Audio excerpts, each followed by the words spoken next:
The first guest to check into my hotel on that Tuesday was a dead man. Not literally dead, not yet, but looking back, I realised that's exactly what Ryan Carter was. A walking ghost who'd come to haunt every corner of my life. I watched him sign the register with practiced flourishes, his Mont Blanc pen dancing across the paper. My hotel, the Thompson, wasn't the kind of place that usually attracted men in $3,000 suits and hand-stitched Italian leather shoes. We were boutique, yes, but more vintage charm than modern luxury. "Beautiful restoration work," he said, gesturing to the original crown moulding. "You don't see this kind of attention to detail anymore. I'm Eva, and I've spent the last decade restoring this place to its former glory. It was my parents' legacy before the accident, and now it's mine." Thank you. The moulding nearly bankrupted me, but I couldn't bear to see it replaced with something modern. His smile reached his eyes. I'll give him credit for that. Later, I'd learn how he practiced those smiles in mirrors, perfecting every crinkle. Sometimes the most expensive choice is the only right choice. He leaned in slightly, cologne, subtle but expensive. "I'm in town for a few weeks. Any chance you'd let me buy you dinner? I'd love to hear more about the restoration." I should have said no. Should have seen how his interest was too perfect, too practiced.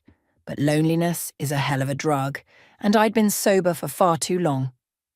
"I don't typically have dinner with guests," I said, but I was already reaching for his keycard. Already imagining how the story would sound when I told my sister Lily about the handsome stranger who'd swept me off my feet. "I respect that completely." He stepped back, hands raised in playful surrender. "How about after I check out? Then I'm just another admirer of fine architecture and beautiful hotel managers." I felt the heat rise in my cheeks, hating myself for being so easily charmed. "Maybe. We'll see how well you treat my hotel." Challenge accepted. He took the keycard, his fingers brushing mine. "Room 412, was it? The corner suite with the bay windows. Best view in the house." "I doubt that," he said, eyes locked on mine. I watched him walk to the elevator, wheeling his expensive luggage behind him. My phone buzzed. Lily, right on cue. She had a sixth sense for drama. "You'll never believe who just checked in," I said, answering before the second ring. "Tell me everything," she demanded. "Is he gorgeous? Rich? Single?" "All of the above, apparently." I lowered my voice as another guest approached the desk. "Dinner at Marco's tonight? I'll fill you in." God, yes. Finally, something interesting happens in this town. If only we'd known what kind of interesting was walking into our lives. If only I'd noticed how he'd known about the bay windows in 412 before I mentioned them. If only I'd wondered why a man who could afford the Four Seasons chose my modest hotel instead. But that's the thing about perfect moments. They're usually perfectly orchestrated. Ryan Carter had spent months planning his entrance into my life, studying my habits, learning my weaknesses. By the time he signed that register, he knew more about me than most of my friends. I just didn't know I was already cast in his latest production, playing the role of both Mark and unwitting accomplice. The script was written, the stage was set, and I'd just given my first performance without even knowing the show had begun. Looking back, I should have trusted my instincts when Grace, my best friend and event planner, called later that afternoon. "Eva, honey, you're not going to believe who I just got off the phone with. Ryan Carter's assistant. They want to book the entire hotel for a wedding next month." "What?" I gripped the phone tighter. "He just checked in an hour ago."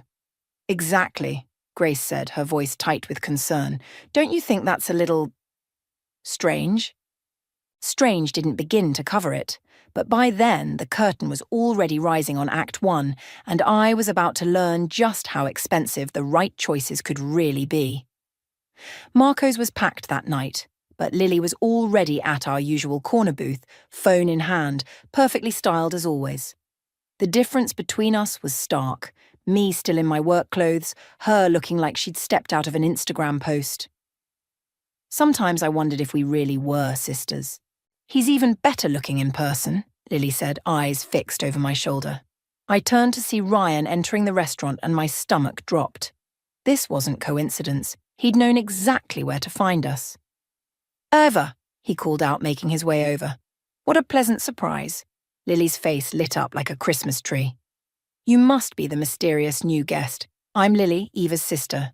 Ryan Carter. He slid into our booth without invitation, right next to Lily.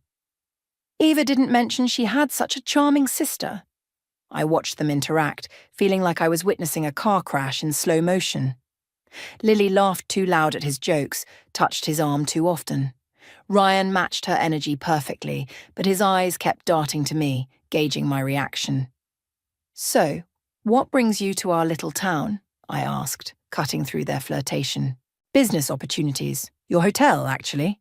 I'm thinking of investing in similar properties." He pulled out his phone, showing us photos of restored historic buildings. "I've done several projects like this in Boston." Lily leaned in closer. "That's amazing. Eva's been trying to expand for years, but the banks won't take the risk." I shot her a look. We didn't discuss business matters with strangers, especially not my financial struggles. But Lily was already continuing.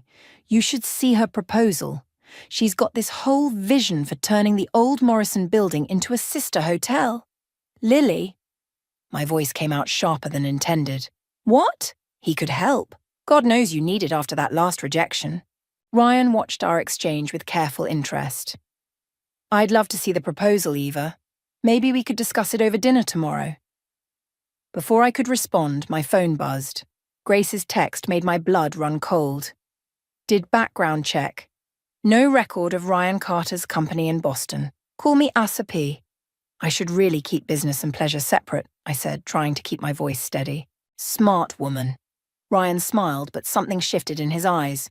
"Though sometimes the best opportunities come from mixing the two." "Eva's always been the careful one," Lily said, rolling her eyes. "Me, I believe in taking chances." "Speaking of chances," Ryan turned to her, "I'm hosting a small gathering at my suite tomorrow evening. Nothing fancy, just drinks and conversation. You should both come." "We'd love to," Lily answered before I could decline. "Actually, I have inventory tomorrow night," I lied, standing up, "and Lily has an early shift at the cafe." "I can switch shifts," Lily protested, but I was already gathering my things. "Another time, perhaps," Ryan said smoothly. "Though I hope you'll reconsider, Eva. Sometimes the best decisions are made outside office hours." Walking home later, Lily wouldn't stop talking about him. "He's perfect for you, Eva. Successful, interested in the same things." "He's not what he seems," I cut in, showing her Grace's text. Lily scoffed. "Grace is just being overprotective. Not everyone has ulterior motives." "You barely know him. And you barely know how to live." She stopped walking, turning to face me. "Ever since Mom and Dad died, you've done nothing but work and worry. Maybe it's time you took a risk." "Maybe it's time you grew up," I snapped back, instantly regretting it.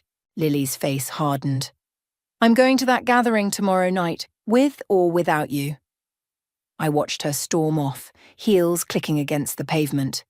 My phone buzzed again, another text from Grace. "Found something else. Ryan Carter's brother Mason just filed for bankruptcy protection. Family business gone under. Be careful." The pieces were starting to fit together, but not in any way I liked. Ryan wasn't here by chance, and my sister was walking right into whatever game he was playing. I pulled up my hotel's security app, checking the cameras. Ryan was in the lobby, on his phone, looking far too pleased with himself. Tomorrow night's gathering suddenly seemed like an opportunity I couldn't afford to miss.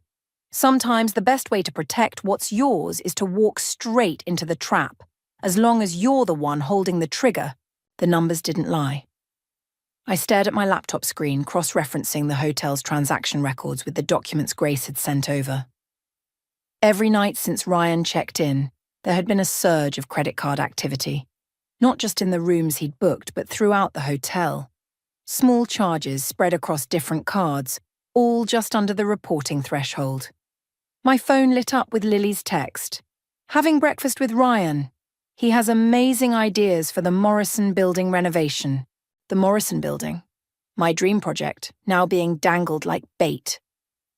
I clicked through another set of transactions, my hands shaking. The pattern was clear. Ryan wasn't just staying at my hotel, he was using it. "You should see this," Grace said, walking into my office without knocking. She dropped a stack of papers on my desk. "Remember those Boston properties he showed you? They're all in foreclosure. The Carter family business is underwater, And Ryan's brother Mason is trying to salvage what's left. Does Lily know? Lily won't listen to anyone right now. She thinks she's in love. I pulled up the security cameras. Ryan and Lily were in the hotel restaurant, heads close together over Sophie. He was showing her something on his phone, and she was nodding enthusiastically. The same way I probably looked when he first showed me those fake investment properties. We need to talk to Mason, Grace said. No, I closed my laptop. First, I need to hear Ryan explain these transactions himself. I found him in the bar that evening, nursing a whiskey. Lily was nowhere in sight. Small mercies. Eva, he smiled that practiced smile. I was just thinking about you. Funny how that works. I sat down, sliding a printout across the bar. I was thinking about you too. And these unusual patterns in our credit card transactions. His expression didn't change, but his knuckles whitened around his glass. You know how corporate expenses work. Sometimes things need to be structured creatively. Creative like your Boston properties? The ones in foreclosure? Now the smile faltered. You've been checking up on me. You're using my hotel for money laundering, Ryan. The question is why? You're making dangerous accusations. His voice dropped, all charm vanishing. Accusations that could hurt a lot of people, including Lily. My blood ran cold. Leave my sister out of this. She's already in it. She signed the partnership papers this morning. Didn't she tell you? She's investing her inheritance in our venture. The room spun. Lily's inheritance, the money our parents left her, the money I'd been managing until she turned 30. She'd been asking about accessing it early. You son of a bitch. Business is business, Eva. Your hotel's perfect, established, respectable, just under the radar. We could help each other. Or, he shrugged, things could get complicated. They already are. I stood up, fighting to keep my voice steady. You have 24 hours to check out. You might want to discuss that with your new partner first. He finished his whiskey. Lily's quite excited about our plans. It would be a shame to disappoint her. I walked away before I could do something stupid, like throw his whiskey in his face. In the lobby, my phone buzzed with an email notification. Lily had requested an emergency transfer of funds to a new business account. The paperwork was already filed. Grace was waiting in my office. Mason Carter called back. He wants to meet. Too late. I showed her the transfer request. Ryan's already got what he wanted, access to clean money through a legitimate business. What are you going to do? I looked at the security feed again. Ryan was still at the bar, now on his phone, probably moving pieces into place. He thought he had me cornered. The protective sister, the cautious businesswoman, too afraid of scandal to fight back. But he'd made one crucial mistake. The Thompson Hotel wasn't just my business. It was my parents' legacy. And I'd learned long ago that sometimes the only way to protect what you love is to burn everything else to the ground. Call Mason back, I said. Tell him to meet us tomorrow, and Grace, bring everything you've found. It's time to show Ryan Carter what creative accounting really looks like. Mason Carter looked nothing like his brother. Where Ryan was all polished charm, Mason carried himself with the worn-down dignity of someone who'd spent years cleaning up other people's messes. We met at a coffee shop 3 blocks from the hotel, far enough that Ryan wouldn't accidentally spot us. The money laundering started small, Mason said, spreading documents across the table. Family business was failing. Ryan promised he could save it. By the time I realized what he was doing, we were in too deep. Grace studied the papers, her event planner's eye for detail catching what others might miss. These transactions matched the patterns we found at the hotel. He's done this before, I asked, though I already knew the answer. Mason's laugh was bitter. The Thompson Hotel is his 4th attempt. The others... He slid over a newspaper clipping. 3 historic hotels, all foreclosed within months of Ryan's involvement. My phone buzzed. Lily again. I ignored it, but Mason noticed. He's good at finding pressure points, people's weaknesses. My sister isn't weak, I snapped. No, but she wants something. Ryan's excellent at spotting what people want. He pulled out another document. Like this proposal for the Morrison building renovation. It's brilliant, isn't it? Exactly what you've been dreaming of. I stared at the familiar plans. My plans repackaged with Ryan's company letterhead. He stole this from my office. Probably while Lily was distracting you, Grace said quietly. The night of the gathering. My phone buzzed again. This time, I looked. A photo from Lily, her and Ryan at the Morrison building, hard hats on, champagne in hand. Breaking ground next week, the caption read. Dreams do come true. He can't break ground, I said. He doesn't own. Check the county records, Mason interrupted. See, as of this morning, Carter Developments owns the Morrison building, purchased with capital from their newest partner. My sister's inheritance. Our parents' legacy, handed over to a con man because I'd been too slow, too cautious, too afraid to act. Why are you helping us? Grace asked Mason. He's your brother. Because next time he won't stop at bankruptcy. Someone's going to get hurt or worse. Mason gathered his papers. But I never had this conversation with you. Ryan's dangerous when he's cornered. So am I said. But Mason was already walking away, leaving behind one final document, a USB drive labelled Carter Family Financial Records. Back at the hotel, Lily was waiting in my office. Why aren't you answering my calls? This is important, Eva. The Morrison project is happening. With what money, Lily? Your inheritance? The money Mom and Dad left to secure your future? To secure our future, she corrected. Ryan showed me the numbers. We could triple our investment in 18 months. Like he tripled investments at these hotels? I pulled up the newspaper articles Mason had shared. All bankrupted, all under investigation for fraud. That's not... He explained those. They were timing issues, market conditions. He's using you to get to me, to get to this hotel. God, you're so paranoid. Lily slammed her hand on my desk. Not everyone is trying to hurt us. Some people actually want to help us succeed. Like Ryan helped his other partners succeed. I played the security footage from the bar, his threat about Lily still clear in the audio. She watched, face paling. That's not... He was just protecting our investment. No, he was protecting his scheme. And you handed him everything he needed to destroy us. Lily's phone chimed. Ryan, of course. She looked at it, then at me, tears welling up. You're wrong about him, I'll prove it. She ran out before I could stop her. Through my office window, I watched her cross the lobby, straight into Ryan's waiting arms. He looked up, caught my eye, and smiled that perfect, practiced smile. I plugged Mason's USB drive into my computer. If Ryan wanted to play with family legacies, fine. But he'd forgotten something crucial about the Thompson sisters. We learned about revenge at our father's knee, watching him build this hotel empire one calculated risk at a time. Time to show Ryan Carter what a real calculated risk looks like. The Morrison Building groundbreaking ceremony felt like watching my own funeral. I stood at the back of the crowd, Grace beside me, as Ryan worked the room like a master conductor.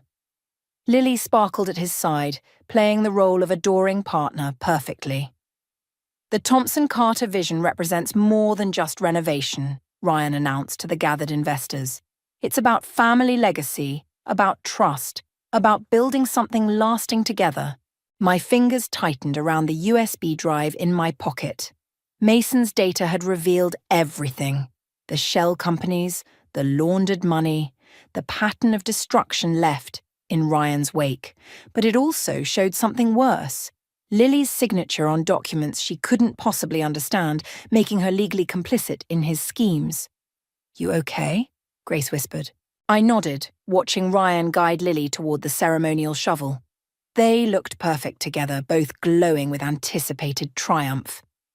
My sister hadn't spoken to me in days, not since our fight in my office.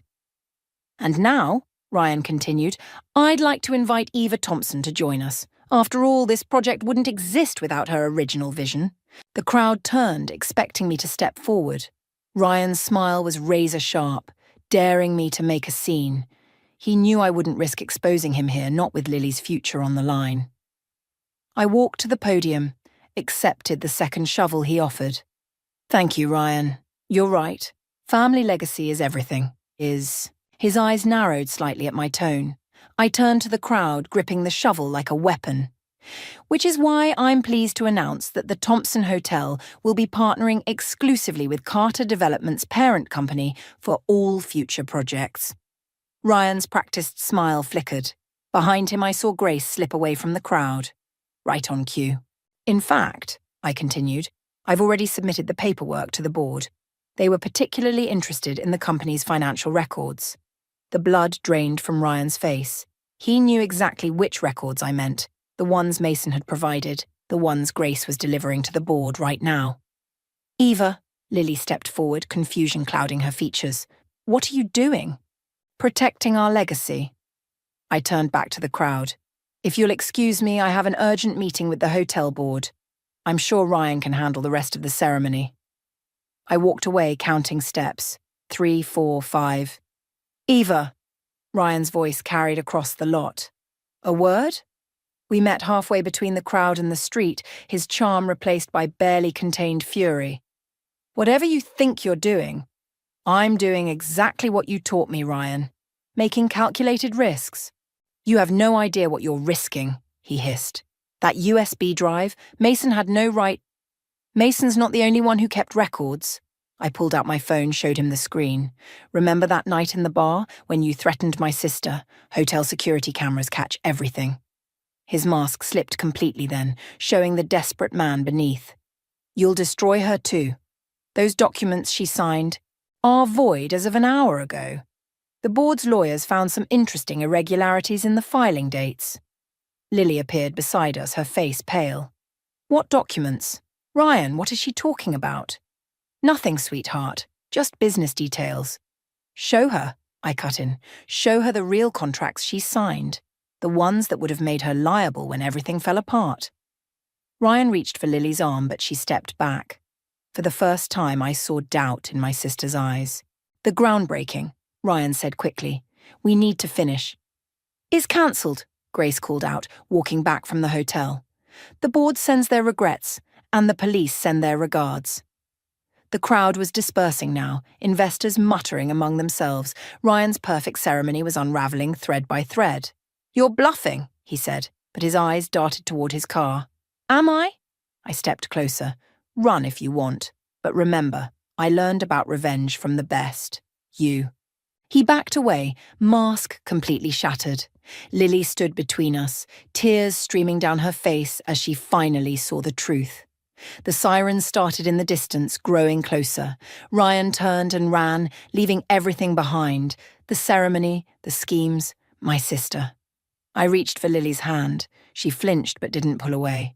I'm sorry, she whispered. I know. I squeezed her hand, watching Ryan's figure disappear around the corner.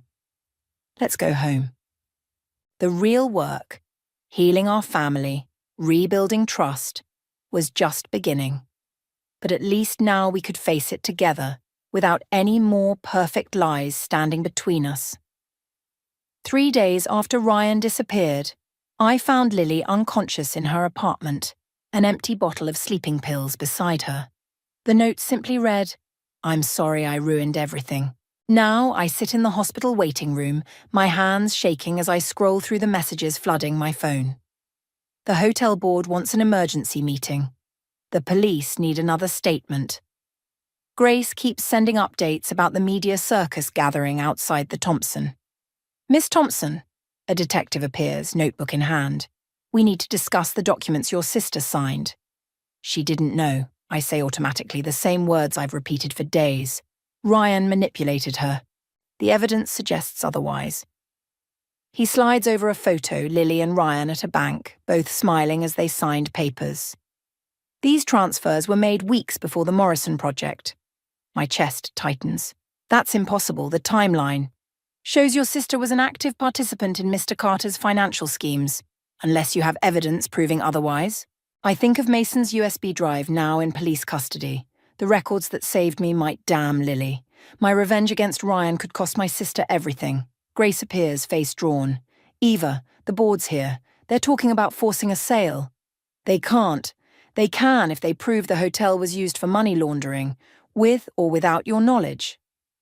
The detective watches this exchange with interest. Anything you'd like to add to your statement, Miss Thompson? The hospital room door opens before I can respond. The doctor's expression tells me everything before she speaks. We've stabilized her, but... I push past them all, needing to see Lily. She looks small in the hospital bed, tubes snaking from her arms. The sister I tried so desperately to protect, now broken by my need for revenge. You should have told me. Mason's voice makes me jump. He stands in the doorway looking as haunted as I feel. About Lily's involvement. I could have helped. Like you helped by giving me those records? My laugh sounds hollow. Your evidence might send her to prison. Ryan called me. Mason steps closer, voice low. He's willing to make a deal. He'll take full responsibility, claim he forged Lily's signatures, if you drop the charges and sell him the hotel. He's lying. Probably. But right now he's offering you a choice. Your hotel or your sister. Through the window I can see reporters gathering. The Thompson Hotel scandal grows by the hour. The perfect revenge story turning into a nightmare. My phone buzzes again. An email from the board. They've called an emergency vote for tomorrow. Without my parents controlling shares which I signed over to Lily months ago as part of her inheritance, I can't stop them. Time's running out, Mason says quietly. Ryan's flight leaves tonight. After that, his offer dies, and Lily faces the consequences. I look at my sister, remembering her as a child, always following me around the hotel, dreaming of making it grander. Now those dreams might destroy us both. He planned this, I realize. From the beginning. The hotel, Lily, all of it. I thought I was destroying him, but he's still playing the game, Mason finishes. Question is, are you willing to lose everything to win? Grace appears with coffee I didn't ask for. Board's getting restless. They want an answer about the sale. I take the coffee, letting its heat burn my palms. The pain helps me think. Ryan calculated everything except one detail. He assumed I'd choose between my sister and my hotel. I pull out my phone, dialing a number I memorized from Mason's files. Hello, Mr. Chen. This is Eva Thompson. I believe you lost some money in one of Ryan Carter's previous ventures. I have a proposition for you. Mason's eyes widen as he realizes what I'm doing. Ava, wait! But I'm already speaking, trading the last piece of my soul for one final shot at salvation. Sometimes, to save everything, you have to be willing to lose it all first. The game isn't over. It's just becoming something darker than even Ryan imagined. The private terminal at the airport was empty except for Ryan, his perfectly tailored suit now wrinkled from hours of waiting. I watched through the glass as he checked his phone again, probably wondering why his escape plane hadn't arrived. He's alone, Grace confirmed through my earpiece. Lily's documents are ready. I pushed through the door, the click of my heels echoing across polished floors. Ryan's head snapped up, relief washing over his face. Eva, I knew you'd make the right choice. Did you? I placed a manila envelope on the seat between us. The hotel's transfer papers as requested. He reached for them, but I held up my hand. First, sign these. I slid over another set of documents. Confession of fraud, absolving Lily of any involvement. Of course. His smile was genuine. He thought he'd won. I meant what I said. I never wanted to hurt her. No, you just wanted to use her to hurt me. Business is business. He started signing without reading, confident in his victory. You understand that now, don't you? Sometimes we have to sacrifice the things we love. Like your brother sacrificed everything for you? Ryan's pen paused. Mason made his choices. He did, starting with that USB drive he gave me. I watched his face carefully. But he wasn't the only one keeping records, was he, Mr. Chen? The door opened behind me. Ryan's face went ash-white as James Chen walked in, flanked by federal agents. The thing about revenge, Ryan, I said quietly, is that your old victims are often happy to help destroy you, and you can't. He grabbed for the hotel transfer papers, but I pulled them back. Those? They're fake? Just like the confession you just signed. I smiled his own practiced smile back at him. Business is business, right? The hotel board, already voted this morning. Turns out Mr. Chen bought enough shares to swing the decision. Your previous victims were very generous once they learned they could help take you down. Ryan lunged for the door, but the agents were faster. As they read him his rights, I saw Masons step out of the shadows. I'm sorry, brother, Mason said softly, but someone had to stop you. You betrayed me? Ryan struggled against the handcuffs. For her? No.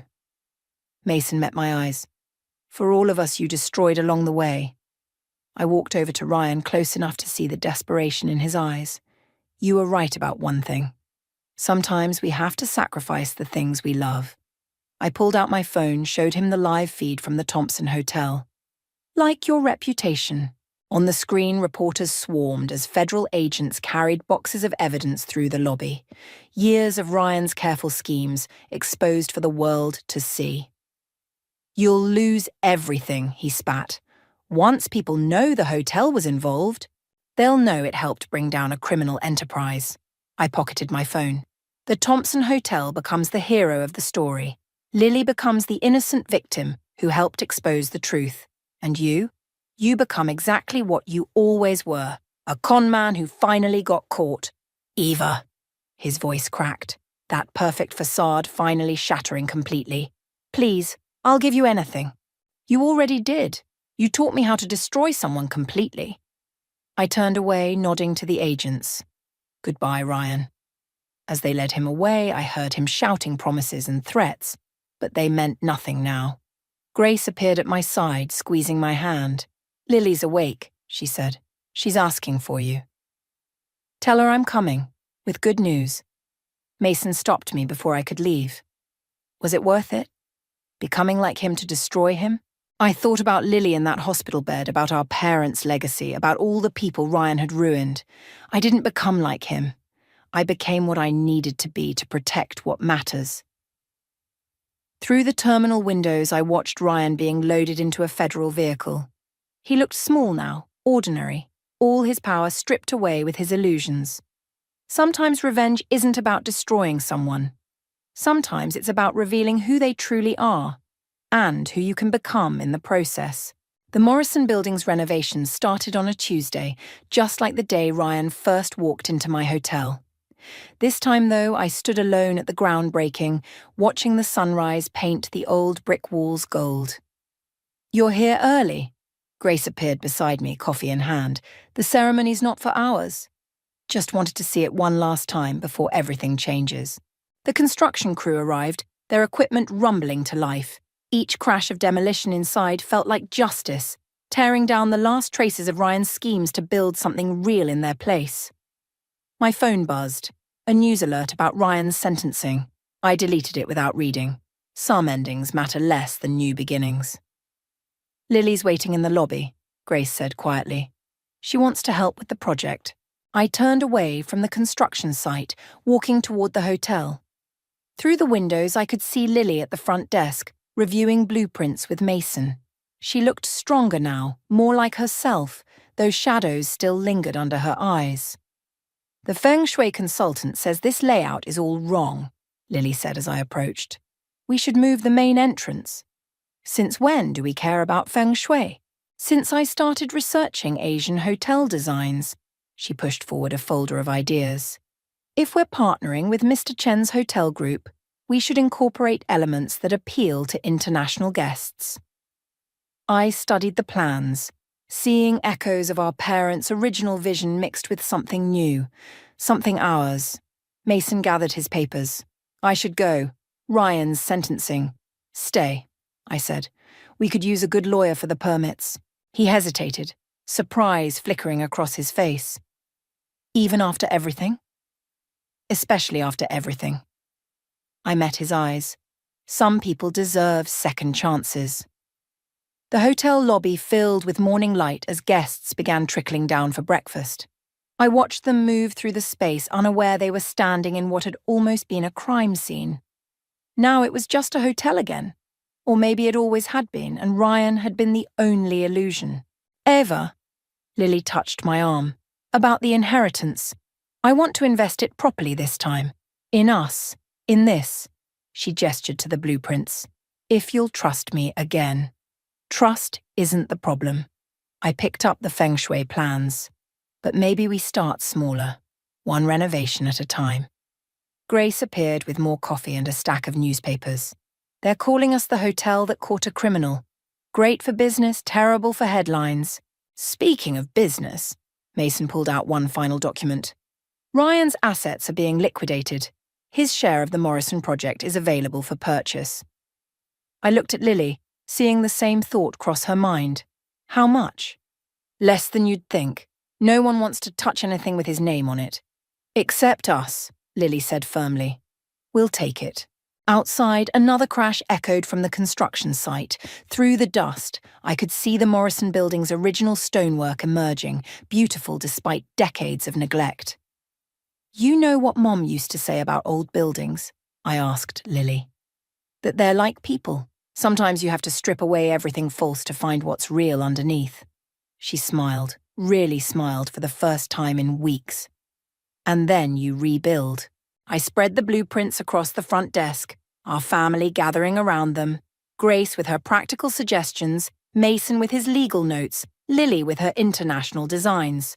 All of us damaged by Ryan's deception, all of us choosing to build something new from the ruins. The morning sun reached the crown moulding, the expensive, original details that had first caught Ryan's eye. They still gleamed, but differently now. Less like fool's gold, more like something that had survived the fire and emerged stronger. I picked up a pen, ready to mark changes on the blueprints. Sometimes revenge isn't about destroying what's broken. Sometimes it's about reclaiming what was always yours, and building it into something even your enemies couldn't imagine. All right, I said, let's make something beautiful.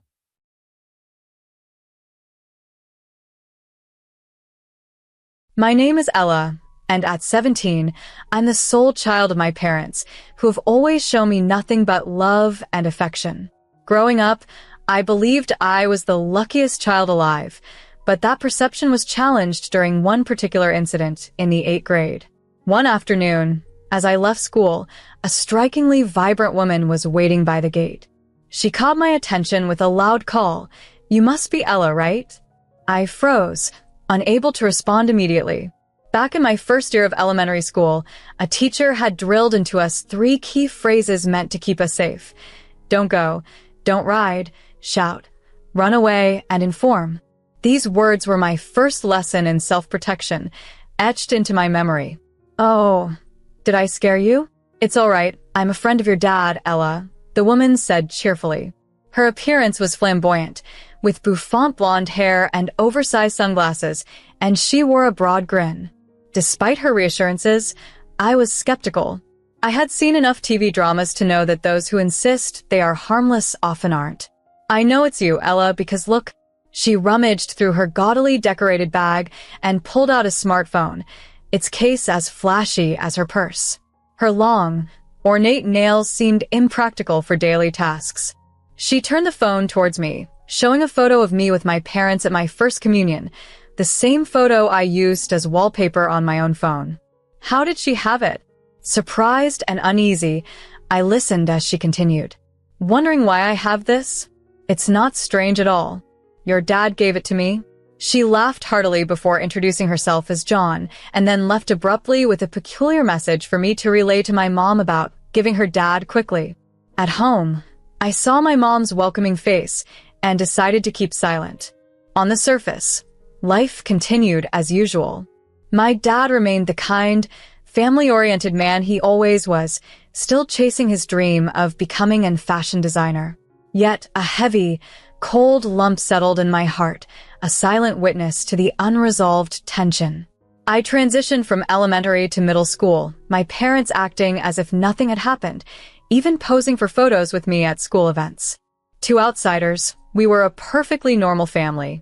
However, I couldn't shake off the feeling that something was amiss. As time passed, shortly after starting middle school, my mom fell ill with a serious condition that threatened to cut her life short. It's not a lie, Ella. I won't be around much longer, she told me with a faint smile. Through all this, I've kept my worries to myself, hoping against hope that the incident with John was just a misunderstanding or a cruel joke. But the doubt and the secrecy weighed heavily on me, shaping my young life in ways I never expected. Ella, there's something important I need to discuss with you. I have a feeling that after I'm no longer here, things might get tough for you. To ensure you can stand on your own, I'll do everything in my power to prepare you. Mom made it clear that you need to be able to live independently. It seems she doesn't envision a future where you're living with Dad or just the two of us. Perhaps she senses something? I always suspected as much, yet found myself unable to ask her directly. It seemed like Mom thought I was aware, but chose not to discuss it explicitly. When the time comes, you may face challenges that you dislike, but I hope you understand that everything I do is for your sake. I simply responded, "Yeah, I understand." Mom seemed pleased with my answer, gave me a tight hug, and expressed her gratitude. Afterward, we didn't talk much about it. We continued living as if everything was normal, just the four of us. The only change was that Mom gradually became weaker, often going to the hospital until one day she couldn't return home. During this time, Dad was a constant presence by her side. He rushed to visit her after work and would often come home early to cook and manage the household, always ensuring that everything was taken care of. To anyone looking on, Dad was the perfect husband and father. However, something in his demeanor seemed forced. "I made soup. How does it taste?" he would ask. "It's delicious," I would reply. "You're a great cook, but I miss Mom's cooking. I hope she can cook for us again soon." We played our roles within the family, maintaining a facade. I sensed that both Mom and I knew it was just an act, but we went along with it, trying to keep her final days peaceful. That's how we spent our time, simply passing the days and pretending. For years later, when I was in my 3rd year of middle school, Mom passed away. Losing her was profoundly heartbreaking, a pain only understood by those who have experienced such a loss. At the wake and funeral, Dad played the grieving husband flawlessly, his tears mirroring mine yet feeling hollow. The attendees expressed their condolences, crying for the bereaved father and daughter. Alone after the services, many advised me to stay strong alongside Dad. However, Mom and I had made a promise. I needed to forge my own path. As expected, Dad's presence at home dwindled. "Dad's busy with work," he would say, justifying his absence. "You're big enough to manage on your own now," leaving me to face most days by myself. It was tough, tougher than I anticipated. I had hoped that maybe Dad would show more concern for me after Mom's passing, but that was not to be. At 15, caught between being an adult and a child, I gradually adapted to the solitude. Then, 1 month after Mom's memorial service, something unexpected happened. It was a quiet Saturday at home when suddenly, the noise outside caught my attention. "First, clear out all unnecessary items. Then we'll organize the rest," Dad directed a group outside. Confused, I asked, "What's happening? Why are you moving Mom's things?" To my dismay, workers began removing Mom's belongings. "No, don't take those away," I protested, blocking the doorway. They were just movers, doing their job on Dad's orders. "Mom's not here to use these anymore, so I'm having them removed," Dad explained nonchalantly, seeming almost to relish the upheaval. Desperately, I resisted, sprawled across the entrance to prevent them from taking anything. "What are you planning to do with these things?" I demanded. "Items that can be sold will be sold. The rest will be discarded," Dad declared, his tone detached as he watched the scene unfold. My father spoke as though he intended to take away something precious. Those items were my mother's bridal trousseau, crafted by my wealthy maternal grandparents. The trousseau was not just valuable, but held deep sentimental worth. Currently, the movers were attempting to take it, prompted by my father's instructions. I protested to the movers, explaining that the trousseau was handmade by my grandmother for my mother's wedding. It was a part of our family heritage. Just as I was explaining, an intrigued voice chimed in from behind. It was John. She brushed past me to inspect the trousseau, commenting on its vintage quality and declaring she would use it. Despite my pleas, the movers continued until John instructed them otherwise, and my father then ordered the items returned. Curious about her authority, I questioned my father, who introduced John as his new wife, Ella, and thus my new stepmother. I was taken aback and resistant to accept her. My father smirked and threatened that if I couldn't accept her, I might as well leave since I was just a child and couldn't live on my own. This was too much. John, pretending to be offended, demanded an apology to stay in the house, but I firmly refused to live with her. In response to my stance, my father shockingly suggested that if I couldn't accept Ella, I should leave. Accepting his challenge, I calmly agreed, surprising both him and John. I went to my room to pack, although there wasn't much left as I had moved most of my important belongings to another location beforehand. I gathered the last of my things and bid them farewell, declaring that from then on, we were strangers. I left the house and took a taxi to my grandparents' house in the suburbs, where I was warmly welcomed. My grandparents expressed their disappointment with my father's deceit, but were relieved I was with them now. Reflecting on the past, I appreciated everything my mother had done. She had prepared me for independence, teaching me household skills and cooking from a young age. Despite her passing and my father's absence, I managed well on my own thanks to her teachings. A month after leaving, my father tried to contact me repeatedly, but I ignored his calls, knowing his attempts to reach out were likely self-serving. This new chapter of my life, though bittersweet, was a testament to my mother's foresight and love. I turned off my phone and left it behind in my room before heading to school. Even after coming back home, I didn't immediately check it. It was only later that night, after a relaxing bath and just before bed, that I picked up my phone again. To my surprise, I found an overwhelming 100 missed calls. My phone had been ringing off the hook, lighting up with each call despite being on silent. When I finally answered, an irate voice burst through. "Hello, Ella? Why didn't you pick up sooner? Do you have any idea how many times I've called?" It was incredibly rude and abrupt. I chose not to respond. The voice continued, "Hello, Ella, can you hear me? Why are you silent?" I remained quiet. Then, with a hint of realization, the voice softened slightly. "Ella, it's Dad. You haven't forgotten my voice, have you?" I wish I could forget, I thought to myself, but aloud, I remained silent. "Ella, help me. I'm in trouble. You wouldn't turn away from your own father, would you?" His pleading tone was almost sickening. I replied calmly, "I don't have a father, remembers?" There was a pause before he persisted. "It's me, your dad. Can't you help me? Ella, think of your family. As I've said before, you're mistaken.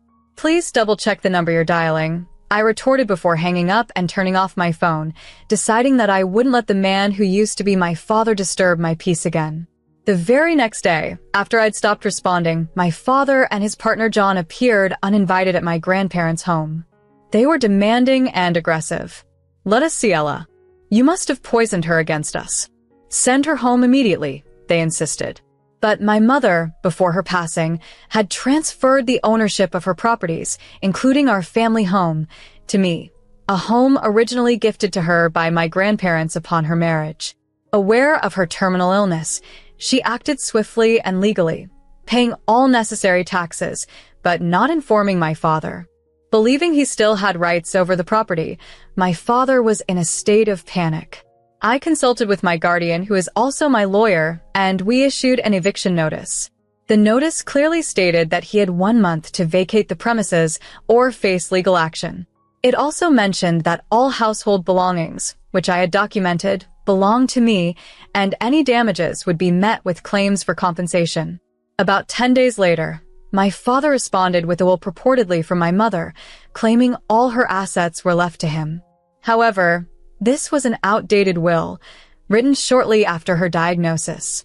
In contrast, my mother had prepared a newer, dated will the day before she passed, leaving everything to me, and had entrusted me to my grandparents' care, ensuring that my father would not have custody. We responded to his claims with the fact that the newer will rendered the previous one invalid. Despite his attempts to challenge this, it was clear that my mother's final wishes were for me to inherit everything and for him to have no part in my life. Days after our firm response, a lawyer representing my father reached out, claiming a misunderstanding and pleading for a meeting, but by then, it was too late for any reconciliation. What happened was this. My father had concealed the fact that I had a sister, John, from our lawyer. He claimed that I had quietly moved to my grandparents' home and was no longer in contact. During his visit to my grandparents, he alleged that they had called the police and denied him any visitation, saying he feared I was being held against my will. Desperate, he pleaded, emphasizing that I was still underage and that he couldn't fathom my decision to be adopted by my grandfather without his permission. He suspected my grandparents had misled me, and I had believed their deceit. "He's my cherished daughter, the only child my wife left behind. Please help me get her back," he implored. Observing my father recount his worries with tears was challenging for the lawyer. He remarked on the confusion I must be feeling after losing my mother, noting that my father, too, had lost his beloved and wasn't there for me as he should have been. This might be the reason for his emotional display, but I couldn't help but wonder about his dramatics, given his past aspirations to become a fashion designer. I recalled a moment at my mother's deathbed where she had asked my father to look after me, a scene he solemnly agreed to, hand in hand. My grandparents, initially skeptical of my father, were visibly moved by his display of emotion. However, I felt detached, witnessing no genuine warmth in that gesture. During a meeting with the lawyer, I presented a recording from the day movers came to our house, which exposed my father's true demeanor. His facade of concern for my mother and me crumbled as the lawyer listened. It was evident my father had been performing all along. Apologizing for the misunderstanding, the lawyer later informed me that he had refused my father's request and billed him for breach of contract due to lying about the circumstances surrounding my situation. The deeper truth stemmed from my mother's past. As a young teenager, she had fallen for my father, then a budding fashion designer in a small theater group. Despite their age difference and his unsteady career, they eventually married, under the stipulation from my grandparents that my mother's surname be retained due to her position as the sole daughter of a prominent business magnate. After marrying, my father ceased acting and joined a company affiliated with my grandfather's business. This did little to earn my grandfather's trust, however. His true colors showed clearly over time. I might have continued to believe he was a wonderful father if not for uncovering his affair with John, a nightclub worker who mistakenly believed she could usurp my mother's place. The reality was harsh. My mother had received a letter meant for my grandparents after her death, revealing her growing suspicions about my father's fidelity. Despite once adoring him, her intuition led her to uncover his deceit and multiple affairs. Though she discovered people saying he was only with her for her wealth, she held on to hope for a happy family life after my birth. Yet, as I learned the truth, it became clear that the man I thought was a caring father was merely a skilled fashion designer, concealing his true motives and infidelities behind a mask of familial devotion. They had reached a point where they had nothing left to lose or give. Their resignation to their grim prospects was palpable, yet I was prepared to take legal action, and they were well aware of my stance. The day I met John, a little girl, marked a turning point. She had tried to coerce my mother into leaving by making her presence known, a move that could be construed as a deliberate interference with custody. In legal terms, it is feasible to seek compensation from a mistress who attempts to separate a parent from their young child. John denied any such intentions, but a private investigator I had hired managed to record the incident on video. She pleaded for mercy, imploring me not to pursue legal action, but my resolve was firm. The ensuing lawsuit exposed John's misconduct publicly, leading to her dismissal from the club where she had been a source of several issues. This club, known for its prestigious standing, prioritized its reputation highly and could not risk associating with someone like John. When faced with the choice, they asked her to resign. John even threatened to sue me for defamation, but I dismissed her threats, unbothered by the prospect of a lawsuit. Ultimately, she refrained from suing and left the club, severely limiting her future employment prospects in high-end venues. The lawsuit is still underway. Winning might not bring significant financial gain, but vindication is my primary goal. I refuse to let them off easily. My determination is unwavering. Meanwhile, my father's professional life crumbled. He had secured his position at his company through nepotism, via my grandfather's influence and his status as a son-in-law, shielded from criticism regardless of his actions. However, the scandal, being ousted from his home by his daughter, and the exposure of his long-standing affair with John, revealed his incompetence, which had been previously overshadowed by his skilled facade of capability. It became evident that his only real talent was pretending. His true incompetence came to light, dispelling any illusions of his capability. His reputation was irreversibly tarnished, leading to universal disdain from colleagues and clients alike. Despite attempts to remain inconspicuous, the workplace became too hostile, and he was forced to resign. He now resides in a modest apartment with John, occasionally reaching out for assistance, but our relationship has dissolved into mere acquaintanceship marked by disdain. I have no inclination to help. In another incident, John damaged my mother's bridal trousseau. Upon demanding compensation, they complied, likely using my father's severance or savings, perhaps even accruing debt.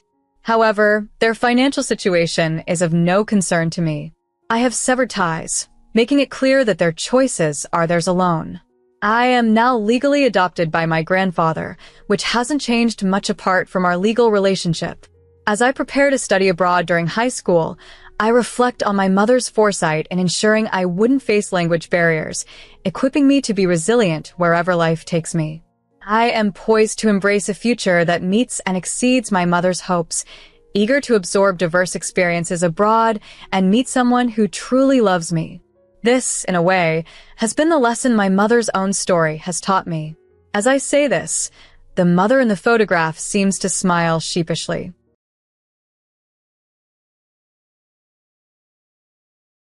When I was 26, I got engaged to my college sweetheart, John, and we planned to marry after a year. However, just a week before our wedding, John eloped with my stepsister, Mia, leaving only a letter explaining his actions. He revealed that he and Mia had been having an affair shortly after our engagement and believed it was unfair to marry me as he had fallen in love with her.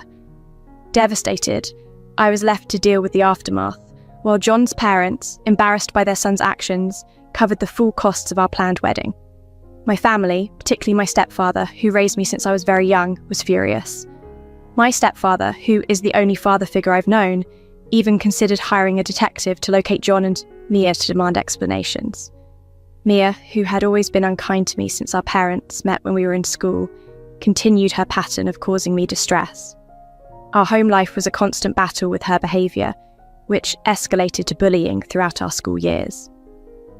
Despite my parents' attempts to curb her actions, Mia remained defiant and unaffected by any disciplinary efforts.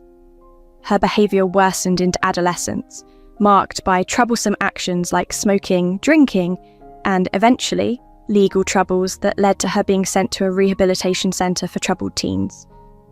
This intervention by my parents was aimed at correcting her path and restoring peace at home.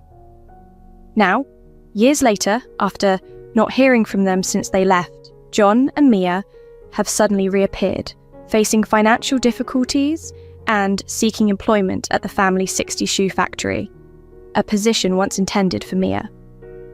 This turn of events has brought them back, seeking help from the very family they once turned their backs on. She transferred to a new school by our sophomore year, close to the rehabilitation centre where she was being treated, and moved in with her aunt. During those years apart, I rarely thought of her. She had been my main tormentor in school, and I wasn't keen on keeping tabs on her progress. My parents often visited her and would ask if I wanted to join, but I always declined. After she left, her friends started ignoring me too, which, to my surprise, made my high school life much more enjoyable as it freed me from constant bullying. When she returned after we had graduated, she was the first to extend an olive branch, apologising for her past behaviour. She seemed genuinely calmer and more mature, so I decided to forgive her. With college on the horizon for both of us, it felt like the right time to let bygones be bygones. We moved to different cities for college, only returning home for the holidays. During these times, I noticed a significant change in her demeanour towards me. Instead of the cold hostility of the past, she now simply acknowledged my presence without further engagement. It wasn't warm, but it was far better than the alternative. Our parents noticed the shift too, but chose not to push for a deeper reconciliation, understanding the complexity of our past. A year into my relationship with John, I brought him home for Thanksgiving. It was during this visit that I noticed Mia engaging more in family conversations, especially with John. This was unusual given her previous indifference. After John and I had been dating for a while, Mia began reaching out more, initiating conversations, a complete turnaround from her previous behaviour. Confused and slightly suspicious, I confronted her about her intentions, wondering if her sudden interest in friendship was linked to John. She laughed off my suspicions, explaining that John's stories about his close relationship with his siblings had inspired her to mend our relationship. She admitted that she had blamed me for her troubles for a long time, but had come to realise that her actions were her own doing. She was now making a genuine effort to integrate better into the family, starting with a heartfelt apology to me. Moved by her sincerity, I chose to forgive her fully and embrace this new phase of our relationship. We began to rebuild our connection, meeting regularly and engaging more at family gatherings. By the time I got engaged, Mia and I were on good terms, and she had even met John personally before our engagement announcement. She was actively involved in the wedding preparations, and although we weren't the closest of friends, our relationship had improved significantly from our troubled past. At family events and other gatherings, she and John behaved normally, and nothing seemed amiss, allowing me to trust in the genuine nature of her transformation. She transferred to another school during our sophomore year, settling near the rehabilitation centre under her aunt's care. For a long while, I didn't hear from her or see her, partly because I wasn't eager to keep up with someone who had made my earlier school years difficult. Although my parents visited her regularly and invited me along, I always refused. After she left, her circle of friends ignored me too, which unexpectedly made my high school experience much more pleasant as the bullying stopped. Upon returning after graduation, she immediately apologised for her past actions. She seemed genuinely changed and more serene, prompting me to forgive her as we prepared to head to different colleges. Our encounters thereafter were limited to holiday visits, during which she was noticeably nicer, or at least no longer hostile. It wasn't perfect, but it was an improvement. Everything seemed normal, even after I got engaged. She and my fiancé John appeared to get along well, and there was nothing to suggest anything amiss. That changed dramatically when, just a week before the wedding, both she and John disappeared together, leaving me devastated and embarrassed. Despite my parents' willingness to intervene, I chose to let them go, seeking to move past the betrayal rather than dwell on it.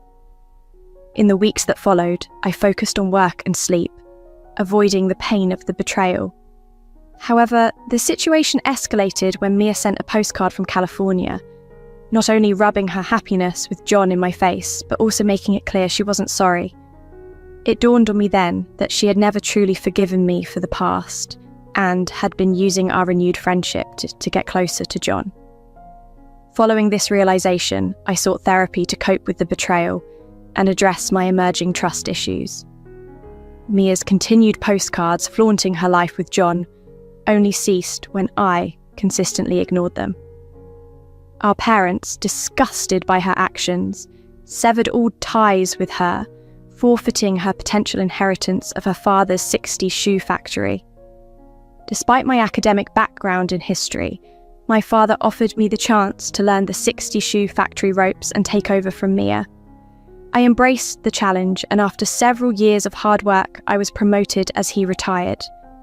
Now, managing the 60 shoe factory successfully, I've found fulfillment and have largely moved past my earlier turmoil. The irony of Mia and John reaching out for help after their cruel antics was not lost on me. Just recently, amidst a quiet weekend at home, I was startled by frantic doorbell ringing, which I first mistook for a pizza delivery. I had just ordered lunch, so when the doorbell rang, I assumed it was the delivery. However, when I opened the door, instead of the delivery person, I found Mia standing there looking distressed and decidedly out of place. She was dressed in worn, faded clothes that had clearly seen better days. Her jeans were too short, and she appeared visibly thinner, as if she hadn't been eating well. As I stood there, taking in her dishevelled appearance, It was clear she was here to ask for help. Despite her past betrayals, part of me wasn't surprised she'd turned up like this. But I had already decided that no matter her plea, my answer would be an unwavering no. Mia wasted no time. She explained that she and John had fallen on hard times after he lost his job months ago. Instead of job hunting, he had turned to drinking. Mia, having quit her job to personal assistant after they moved together, found herself unemployable due to the significant gap in her resume. She had heard through relatives that I had taken over the family shoe factory after our father retired, and now she was here, hoping I would offer John a job. She apologised for her past actions, claiming she had come directly to me, bypassing our parents, because she knew I was kind-hearted and believed I wouldn't turn her away in her time of need. Her audacity to assume I'd help after everything was almost laughable.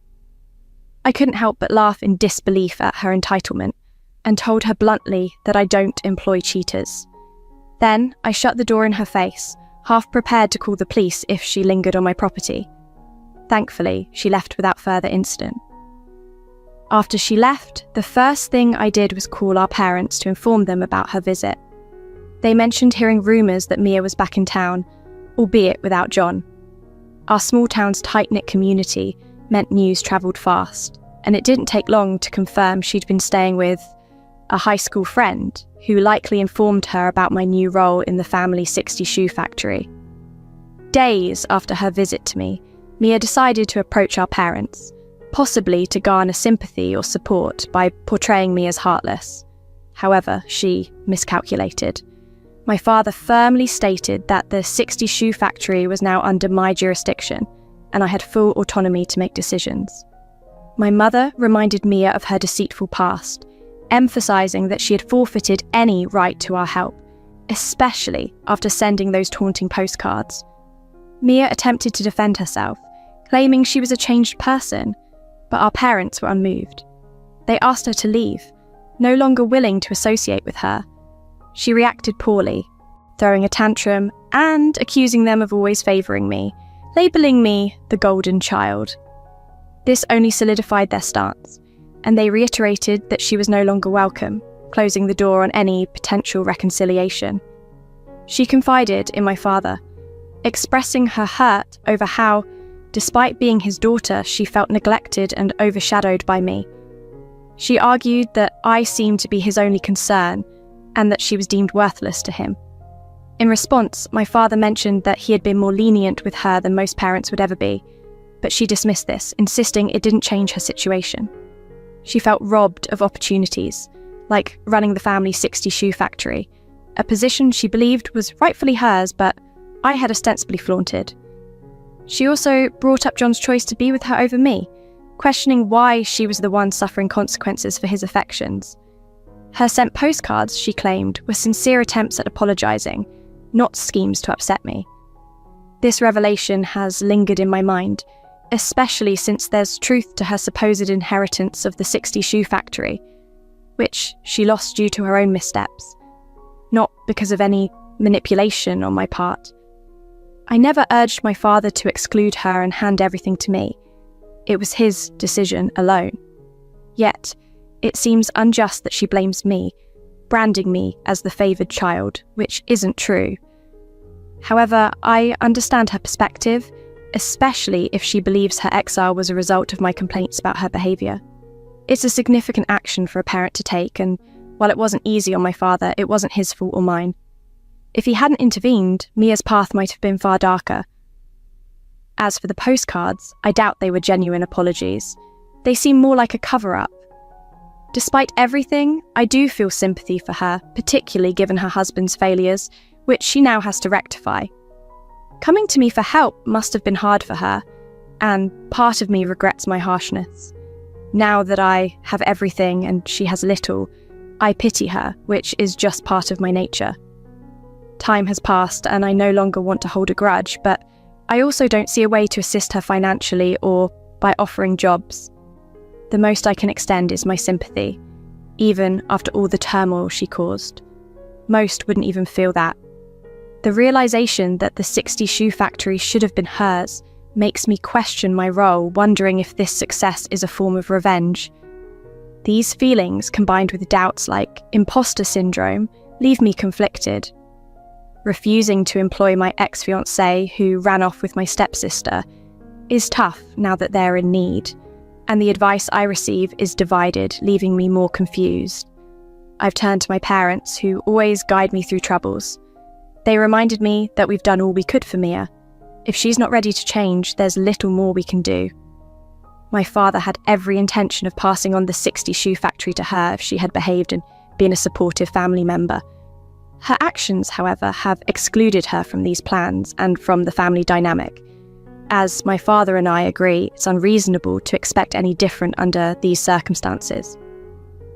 After talking with my parents, I usually feel much better, so I've decided to let go of any unnecessary guilt about past actions.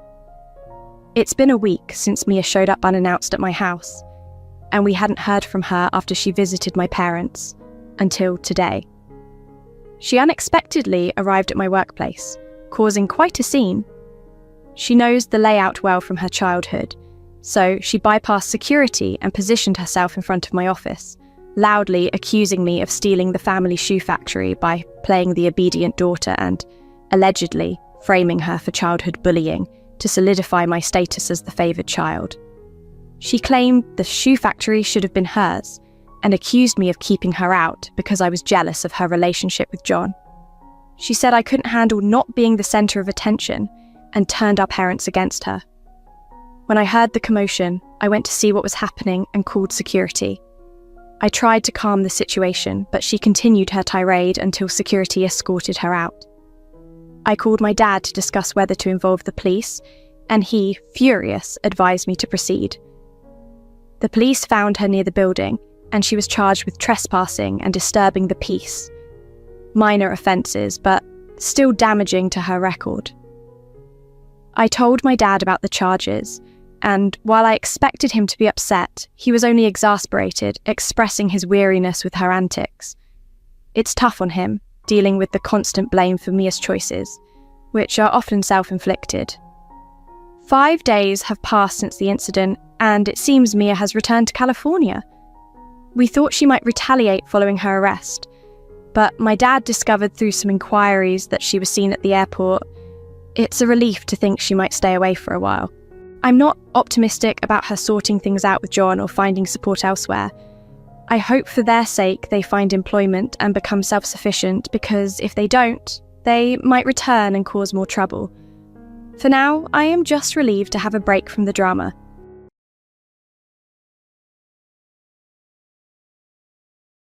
"15 days ago, after a decade of silence, my family reached out to me. I'm a 26-year-old woman who, at the age of 19, decided to cut ties with my family and move away.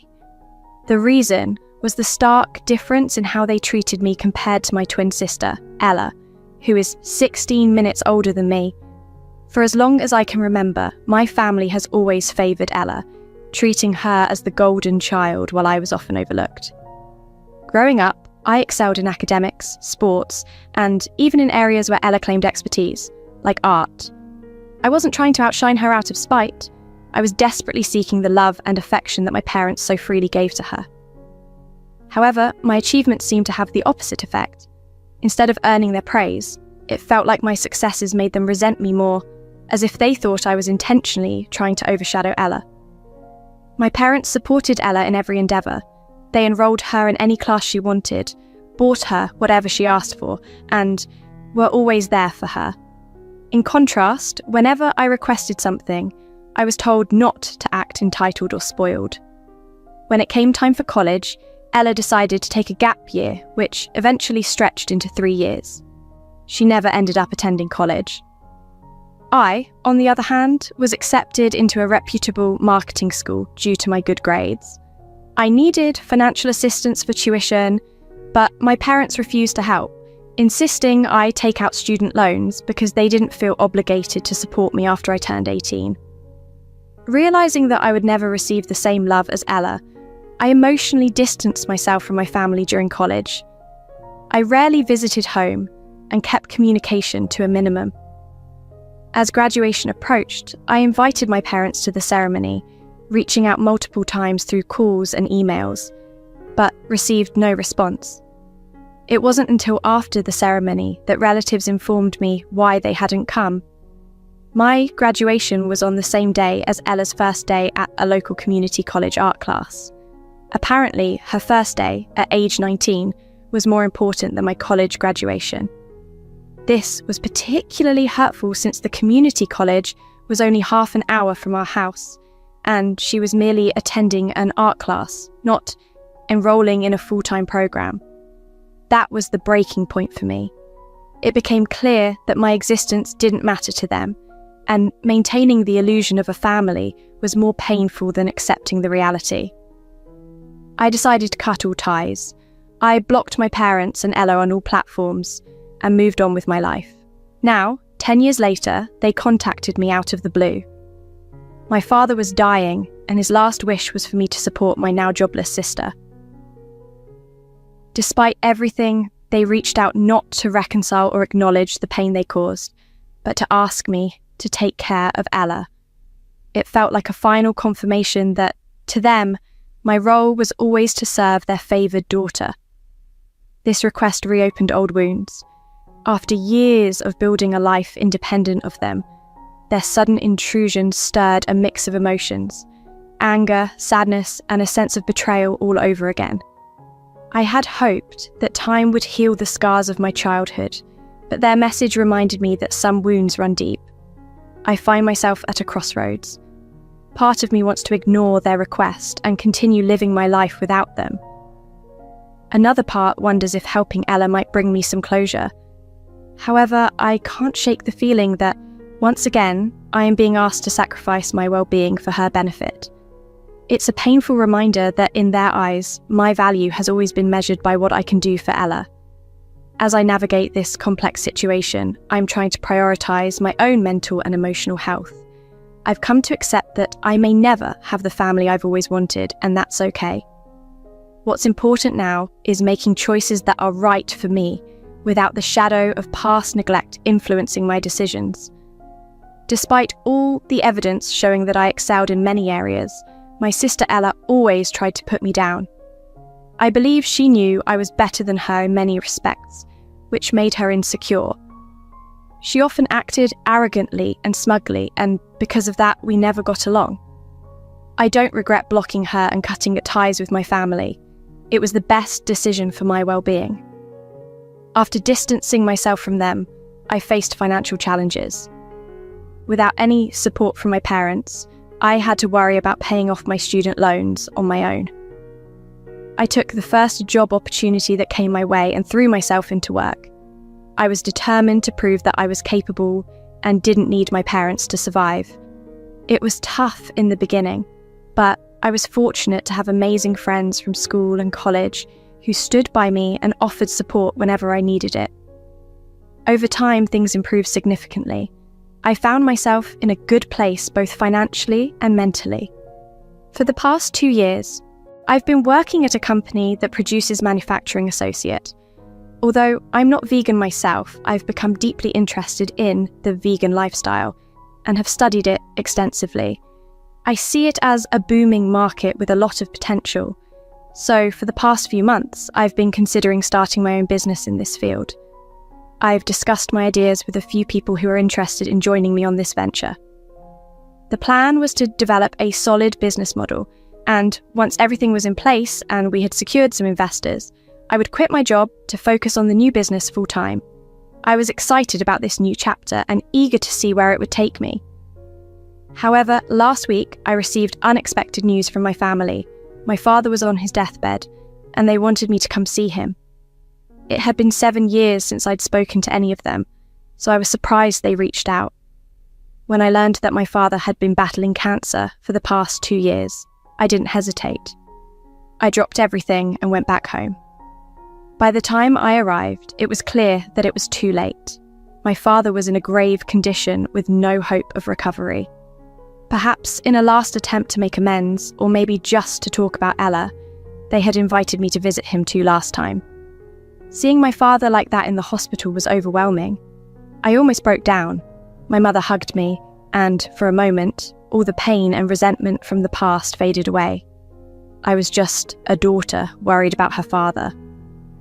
Ella was also at the hospital, but she didn't make any effort to speak to me. She merely glanced my way with a dismissive look and sat in the corner the entire time. My mother spoke to me about my father's condition, but Ella acted as if I wasn't even there. I found her behaviour frustrating, but I decided not to engage. I still harboured strong feelings of dislike towards her and had no interest in her life. It seemed acceptable to everyone that Ella and I didn't interact. The rest of the family was aware of the strained relationship we had, so they didn't push us to talk. This all happened just a week ago. 2 days after my arrival, my father passed away. Since his passing was anticipated, my mother and sister had already made funeral arrangements. Everything was organised quickly, allowing me to return home sooner than expected. Unfortunately, before my father passed, I was pressured into agreeing to something I really didn't want to do. On the second day of my visit, Ella had gone home because she was exhausted. It was just me and my parents in the hospital room. They began asking me about my work. Thinking it was an innocent conversation, I didn't suspect anything. After all, my father was on his deathbed. I couldn't imagine they had any ulterior motives at such a time. I shared that I had been working at a successful company for the past 2 years, and that I was doing well professionally. They listened and congratulated me, which felt surprisingly good. But then the conversation took an unexpected turn. They started telling me about how much Ella was struggling. Apparently, Ella was facing significant challenges. She was unemployed and had been unable to hold down a job for a while. My parents were worried about her future, especially now that my father was nearing the end of his life. They expressed their concern about who would look after Ella once he was gone. Then, they dropped the bombshell. They wanted me to help Ella get back on her feet. They asked if I could support her financially and assist her in finding a job. My father's last wish was for me to take care of my sister. I was stunned. After all these years of neglect and favouritism towards Ella, they were now asking me to be responsible for her well-being. I felt a mix of emotions: anger, disbelief, and sadness. It seemed unfair that even in his final moments, my father was prioritising Ella over me. I had worked so hard to build a life for myself without any support from them, and now they wanted me to divert my efforts to help her. I didn't know how to respond. Part of me wanted to refuse outright, to tell them that it wasn't my responsibility to take care of Ella, but another part of me felt guilty. Despite everything, this was my father's dying wish. I was torn between standing my ground and honouring his last request. After the funeral, I returned home feeling conflicted. The situation had reopened old wounds that I thought had healed. I had been so focused on moving forward with my life and starting my own business, and now I was being pulled back into family drama that I had tried so hard to escape. I haven't made a decision yet about what to do. Helping Ella might offer some closure, but it could also drag me back into a toxic relationship that I worked hard to leave behind. I'm trying to weigh the pros and cons, considering both my mental health and the potential impact on my future plans. In the meantime, I'm continuing to work on my business idea. I don't want to lose momentum on something I've been passionate about for so long. I'm also seeking advice from close friends who know the history with my family. Their support has been invaluable, and they're helping me navigate this complicated situation. Ultimately, I need to make a choice that feels right for me. I understand that family obligations can be important, but I also believe that I shouldn't have to sacrifice my well-being for someone who has never shown me kindness or support. It's a difficult position to be in, but I'm hopeful that with time and reflection, I'll find the best path forward. People often talked about how Ella had left community college within the first few months and never bothered to return.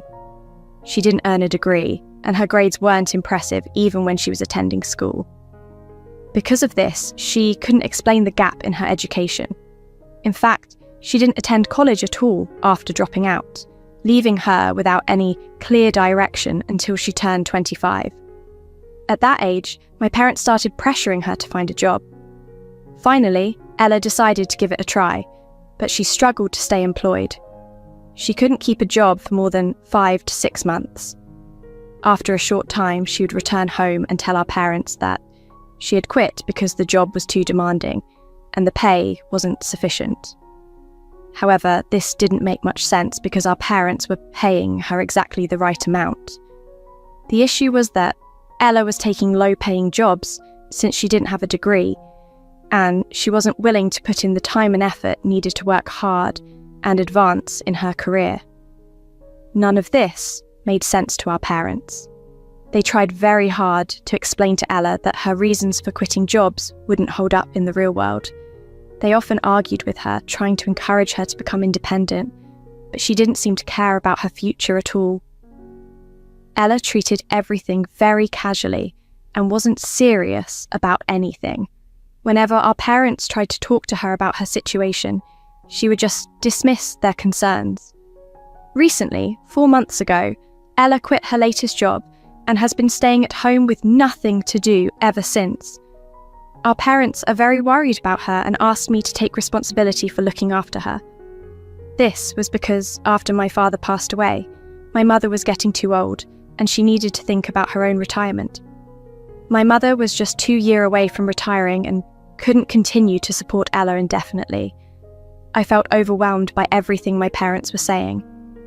My father had been ill, and I didn't want to be the one to add more stress during such a difficult time. We hadn't been in contact for 10 years, and now I was dealing with mixed emotions.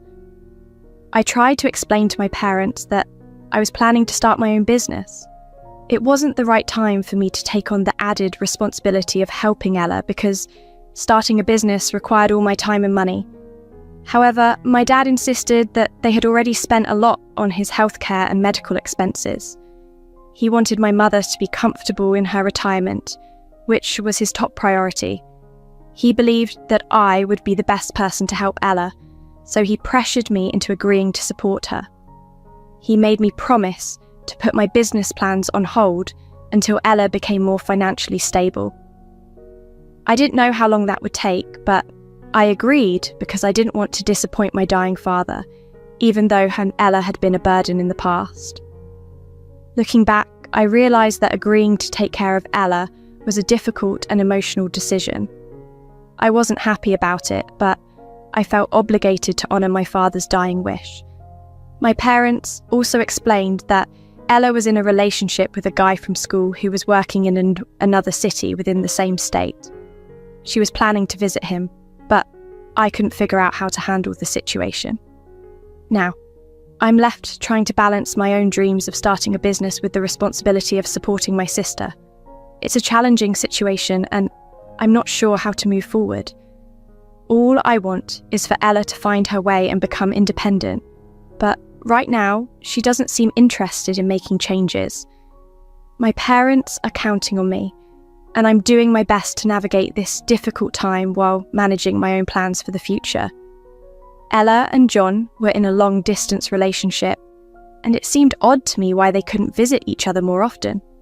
It wasn't like Ella had a job to keep her busy, but John did. He could have made time to visit her more frequently. Still, they were doing the long-distance thing, and I knew enough about this guy to realise it wasn't a good idea for her to be involved with him. That night, my parents shared more details with me. They told me that Ella had been talking to John for the past 2 years, and most of their communication had been online. He had only come back to visit her for a couple of weeks during the holidays, which was the only time they got to spend together in person. My parents seemed to think they were meant for each other, but I wasn't convinced. I knew John from school, and let's just say he didn't have the best reputation when it came to relationships. He was known for flirting with any girl he could talk to and had been caught cheating multiple times by his high school girlfriends. After high school, I hadn't kept up with John, but I heard through friends that he had already been divorced once due to infidelity. This confirmed my doubts about him. I wasn't sure what his issue was, but I didn't trust him, and I didn't think he was good for Ella.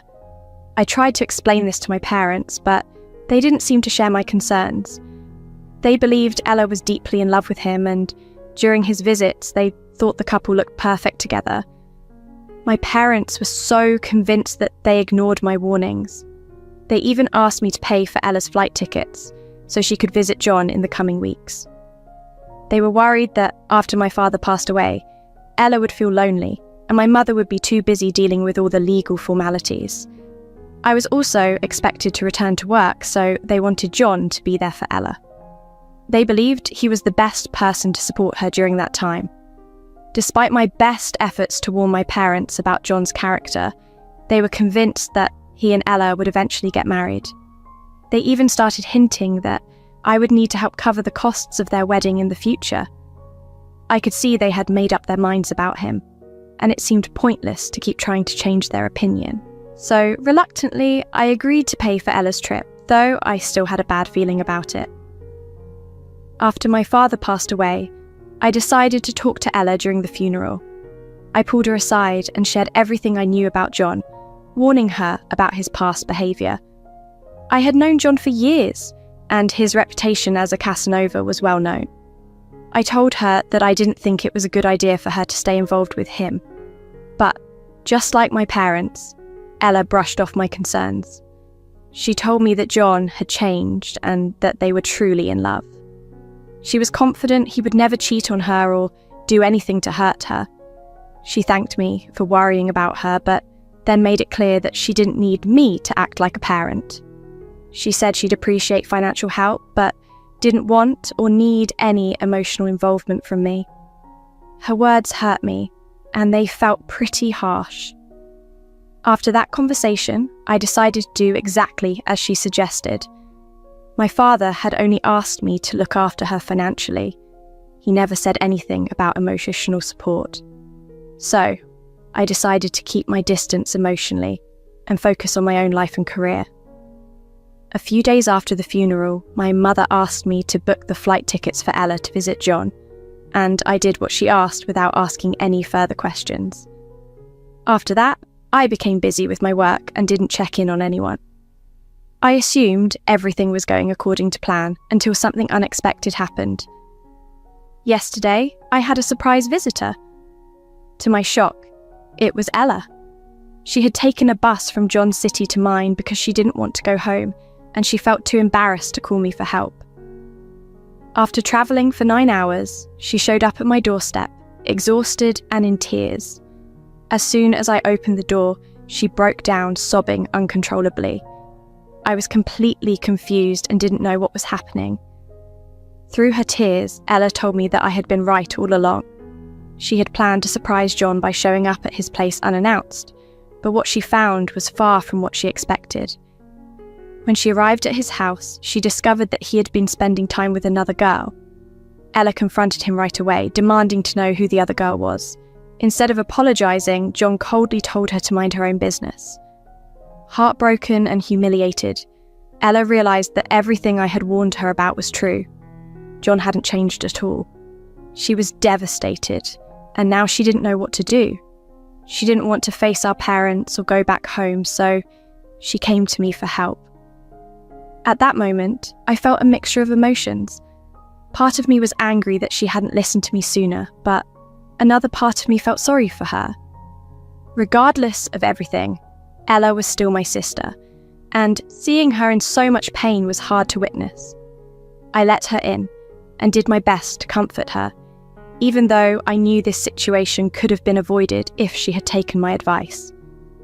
From that point on, I knew I had to set boundaries.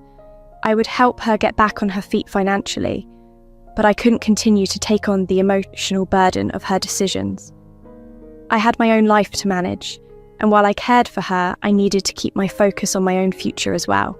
John told Ella that they were never exclusive, and that he had the right to do whatever he wanted when he wasn't with her. He said she had no business questioning him about his life when she wasn't around. That comment made Ella furious. In her mind, they had been together for 2 years, and she had been completely loyal to him. She was even thinking about marriage, so hearing him dismiss their relationship like that was incredibly painful. They ended up having a huge argument right there in his hallway. Ella was so angry that in the heat of the moment, she picked up her duffel bag and swung it at him out of frustration. Unfortunately, one of the metal chains on her bag accidentally caught John on his eyebrow, and he started bleeding badly. The sight of all that blood made Ella panic. Scared about what might happen next, she grabbed her things and ran out of the house, heading straight to the bus stop. She didn't even know where she was going, but jumped on the first bus she could find, which happened to be going to my city. Now, she's here asking for my help. Ella told me that this whole experience had been a wake-up call for her. She said she was ready to turn her life around, become independent, and finally take responsibility for herself. She also believed that I was the only one who could help her, because I had been independent for almost 10 years. She thought I was the perfect person to teach her how to navigate the world and get back on her feet. Not only that, but she knew I was about to start my own business and hoped I might offer her a role, not just as an employee, but as a partner. It was a lot for me to take in, and I needed time to think about everything. Before agreeing to help her, I asked if John had decided to press charges against her. I made it clear that if he had, I didn't want to get involved. No matter what John had done, it was wrong for Ella to get physically violent with him, and there could be serious legal consequences. Even though she had managed to leave the scene, John could still press charges, and she could get into serious trouble. That's when Ella finally told me the full truth. She hadn't completely gotten away from the situation like I thought. John had already pressed charges against her, and she had to pay a huge fine as compensation for what she had done. This was why she had come to me for help. She was in deep trouble and didn't know where else to turn. After hearing that, I told her there was no way I was going to help her. I wasn't going to clean up her mess anymore, especially after what she had done. I reminded her that getting physically violent, no matter the situation, wasn't acceptable, and now she was facing the consequences of her actions. I told her to go back home because I didn't want to be involved in this any further. Ella was upset by my response and reminded me of the promise I had made to our father before he passed away. He had asked me to take care of her and help her become independent, but I told her that promise didn't matter anymore. It was clear to me that she wasn't going to change, no matter how many chances she was given. She had proven that she couldn't make the right choices, and I wasn't willing to sacrifice my own future for her anymore. I explained to her that I was about to start my own business, and there was no way I would let her be a part of it. She was a huge liability, and I didn't trust her to take responsibility or work hard. The most I was willing to do for her was to book her a ticket back home, but after that, she was on her own. I told her I was done with the family drama, and after this, I was going back to having no contact with my family. It had only been a week since she had arrived, and she had already made a massive mistake. None of this would have happened if she had just listened to me when I warned her about John. But she chose to ignore my advice and got herself into this mess. Now, I was just irritated with the whole situation. I told her I was going to book her a flight back home, and she could go straight to the airport to wait for her flight. I had a lot of work to catch up on, and I didn't want her wasting any more of my time. Ella didn't argue with me. She could see that I was already booking her tickets, and there was nothing left to say.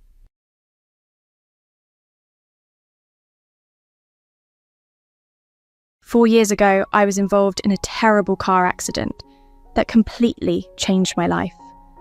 I was rear-ended by a drunk driver, and the injuries were so severe that I was bedridden for 2 months. The pain was unbearable, and I couldn't even move without agony. But the physical pain wasn't the worst part of what happened. During this time, my stepmom falsely accused me of stealing the car without permission, which led to my dad kicking me out of the house. At the time of the accident, I was 16 years old and just days away from taking my driver's license test. I had asked my stepmom for permission to practice driving around our neighbourhood, as my dad had made it clear I needed to ask one of them before using the car. She gave me the green light, so I took the car for a short drive. But after the accident, she twisted the story, telling my dad that I had taken the car to go hang out with friends, trying to make myself look cool, and that I hadn't asked for permission at all. My dad didn't bother to hear my side of the story. He believed her lies and kicked me out while I was still recovering from the accident. Growing up, my stepmom and I never had a great relationship. She came into my life when I was just 4 years old, after my biological mother had left. My mum never wanted to be a part of my life and had signed away her parental rights, so it was just me and my dad. When he started dating my stepmom, things seemed okay at first, but it became clear over time that she had no interest in being a mother to me. She was just my father's wife, nothing more. As I grew older, our relationship became more strained. We argued frequently, often about small, petty things, but she always took it to an extreme level and would complain to my dad about my behaviour. No matter what, he always sided with her, which only made things worse. By the time the accident happened, I was just months away from leaving for college, and I was looking forward to getting away from the constant tension at home. But after the accident and my stepmom's lies, my plans fell apart. My dad didn't want me around anymore, so I had to move in with my grandparents. It wasn't a financial issue. My dad was wealthy, owning his own paper company and having insurance for both the car and the family. The only reason he kicked me out was because of the lies my stepmom fed him. She claimed that she had overheard me talking about sneaking out with friends to impress them, and that she had told me not to do it, but I supposedly ignored her. None of it was true. I was already dealing with the immense pain and stress of recovering from the accident, but her lies made everything worse. For a week, I tried to convince my dad of the truth, but he refused to believe me. In my frustration, I lost my temper and yelled at my stepmom, calling her out for being a liar and accusing her of being jealous that she couldn't have my dad to herself. It's been 4 years since all this happened. My relationship with my dad is still strained, but recently he and my stepmom invited me to their vow renewal ceremony.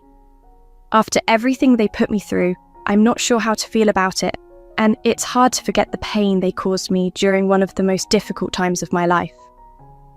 Following the traumatic car accident that left me bedridden, my relationship with my father reached a breaking point. I was in a terrible physical condition, unable to move without excruciating pain. Yet, amidst my recovery, my father made the difficult decision to move me out of our home and into my grandparents' care, influenced heavily by my stepmom's deceitful claims. Feeling betrayed, I confronted my father. I expressed my deep hurt over his decision to prioritise my stepmom's words over our relationship, especially given my vulnerable state. He justified his actions by insisting that I needed discipline and could not continue to disrupt his wife's peace. It was clear to me then that his loyalties had shifted, and heartbreakingly, he chose to believe her fabricated version of events over the truth. This revelation shattered me, and in my despair, I vowed never to speak to him again.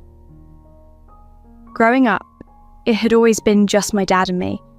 My stepmom, who had been around since I was 4, never really felt like family. I always sensed that she didn't view me as family either. After this incident, I resolved that neither my father nor my stepmom deserved to be considered my family, a term I believe should be reserved for those who uphold deep, supportive bonds. My grandparents welcomed me with open arms. They arranged for a full-time nurse and provided the care and affection I needed. Despite their efforts and my hopes, my father remained distant, making excuses not to visit. This neglect continued for 3 months post-accident, leading to a confrontation between him and my grandparents. Eventually, my father admitted that he had no plans to mend our relationship, influenced by my stepmom's ultimatum to choose between us. From then on, our communication ceased. My grandparents, who had been supportive throughout, funded my college education. As I approached graduation, I focused on building a life surrounded by supportive friends and my loving grandparents. Despite the hardships, their presence made my journey toward healing and independence easier. Years passed without contact from my parents, and I had no desire to disrupt the peace I had found. However, out of the blue, my stepmom contacted me, announcing that she and my father were renewing their vows and wanted me to attend. Her invitation was baffling, given our strained past, I immediately responded, declining the invitation. Her request seemed especially insincere, considering the unresolved tensions and the emotional turmoil they had previously caused me. My stepmom reached out to me last week with a somewhat urgent message, informing me that my father would soon formally invite me to attend their vow renewal ceremony. She emphasised that my presence was crucial, not only for family appearances, but also because some of my father's business associates would be there. These associates, familiar with me from family photos on my dad's desk, might find my absence odd and question it, which could be awkward for my father. She urged me to accept the invitation and move past our previous conflicts. However, I was far from ready to let go of the past, especially considering it had been only 4 years since the events that led to our estrangement. I chose to ignore her message and go about my day, but after a few hours of silence from my end, she messaged again. This time, her tone was accusatory and manipulative, labelling me as an ungrateful brat and insisting that I was trying to lower myself even further by ignoring my father's attempt to reconcile, which she claimed I didn't deserve. Her message escalated quickly into threats. She implied that my future inheritance of my father's business or wealth could be at risk if I refused to attend the event, stating she would ensure that I'd be cut off financially. Frustrated and angered by her audacious threats, I blocked her number, a step I hadn't felt necessary until that point. However, even that wasn't the end of her attempts to reach me. She next tried to contact me via email, reiterating that I absolutely had to accept the invitation, as the vow renewal wasn't just a personal event, but also tied to my father's business interests. Her persistent threats and the tone of necessity over genuine reconciliation pushed me to a breaking point.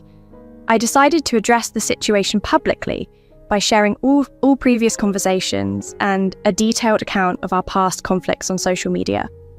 I made the post public, tagging my father, my stepmom, and a few of his business associates who were connected to me on social media. The post quickly spread, and the backlash was immediate.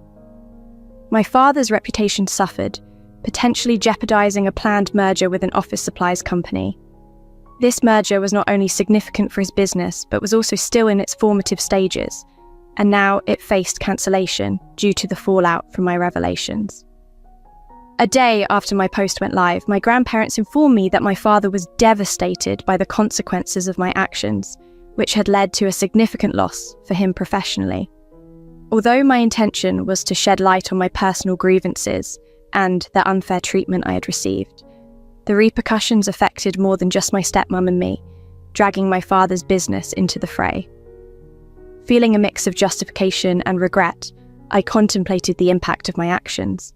My grandparents expressed their belief that my approach might have been too harsh, particularly since my father was indirectly affected by a battle primarily between my stepmom and me. In response to the unfolding events and the feedback from my grandparents and some peers on social media, I decided to remove the post. While it felt necessary at the moment to call out the unfair treatment, the broader implications made me question if I had chosen the right way to handle the situation.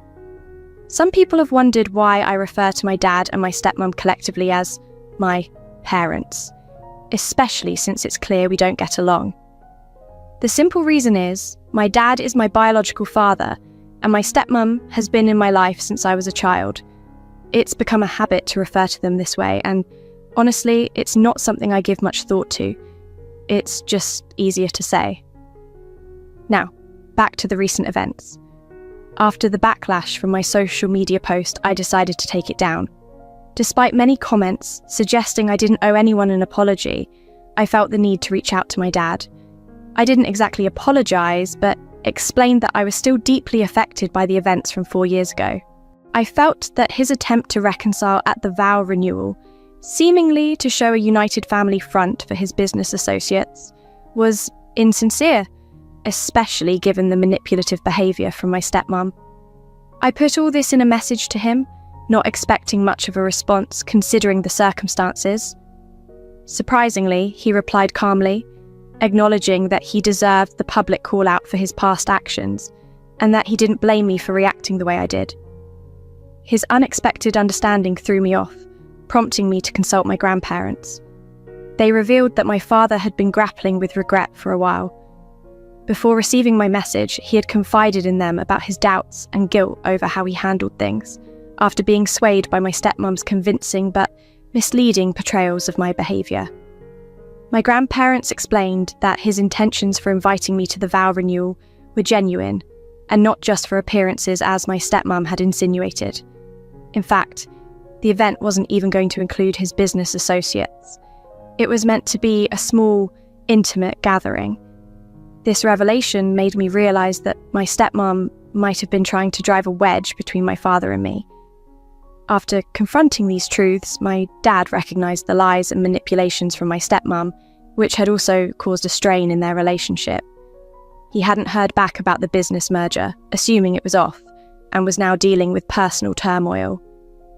My grandparents commended me for reaching out to him, not to apologise, but to clarify my stance. They believe, and I agree, that an apology from my side isn't necessary given the circumstances. This whole ordeal has left me in a complex emotional state, reflecting on my actions and their repercussions.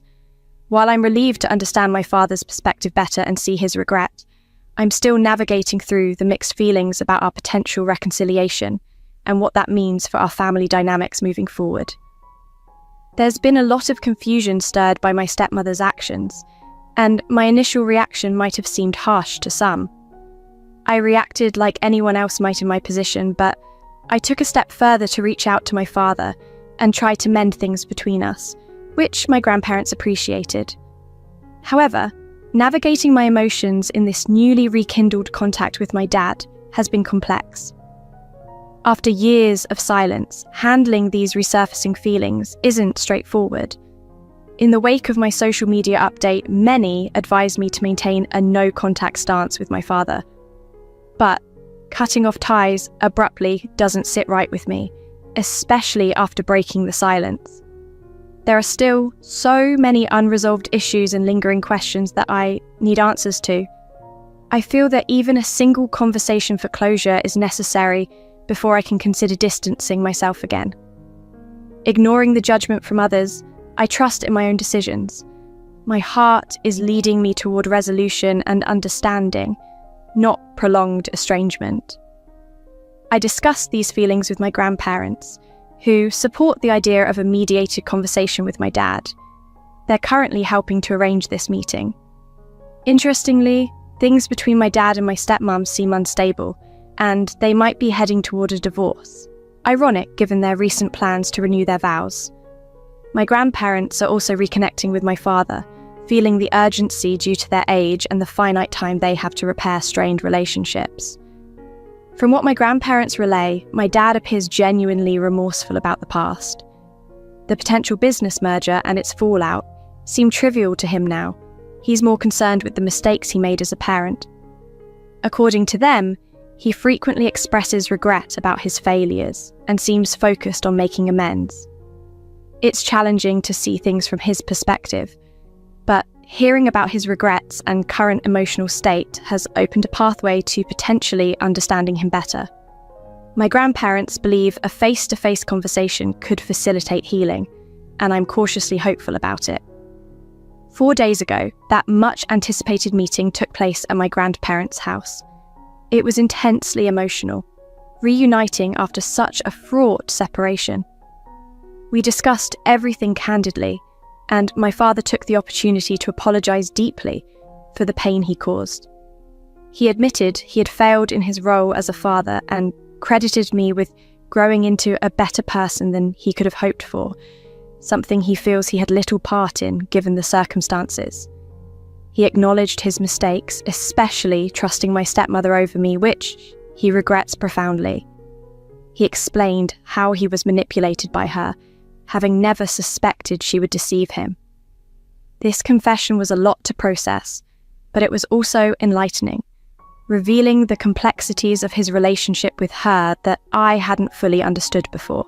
This meeting, though long overdue, has opened a new chapter for us. It's a chance for rebuilding and possibly forgiving, though I'm still processing everything and determining the best path forward.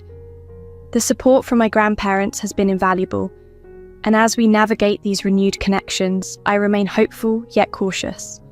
My father admitted he was utterly confused about whom to trust and what to believe, which ultimately led to him making the wrong decisions.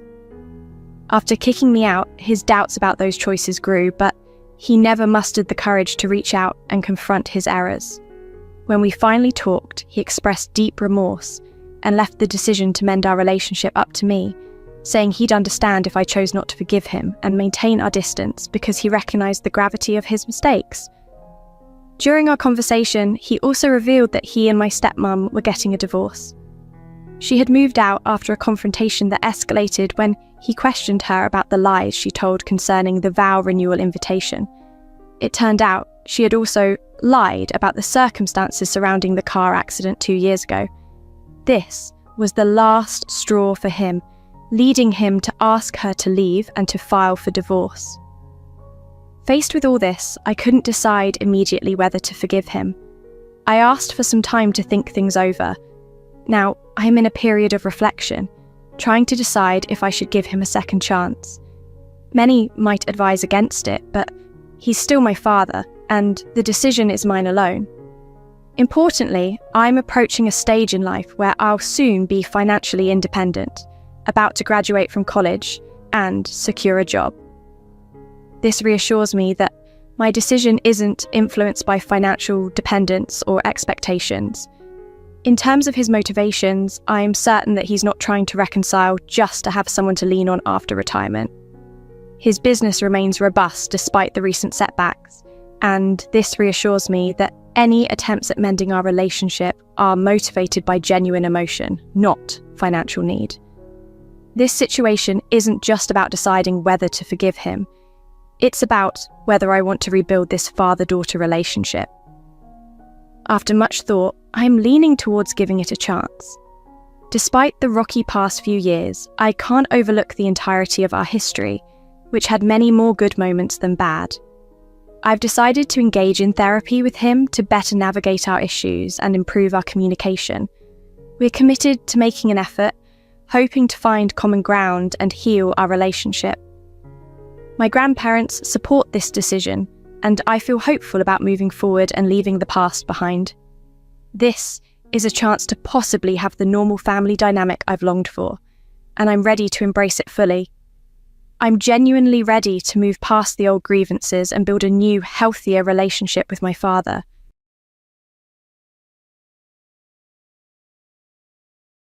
My 20th birthday was marked by a truly unexpected surprise from my dad, an international trip, a dream we cherished for a long time. This trip was not just any vacation, it held profound significance for me. After my mother passed away when I was 7, my father and I found solace in watching Russia movies together, a tradition that stemmed from my mother's deep affection for Russia, cinema and culture.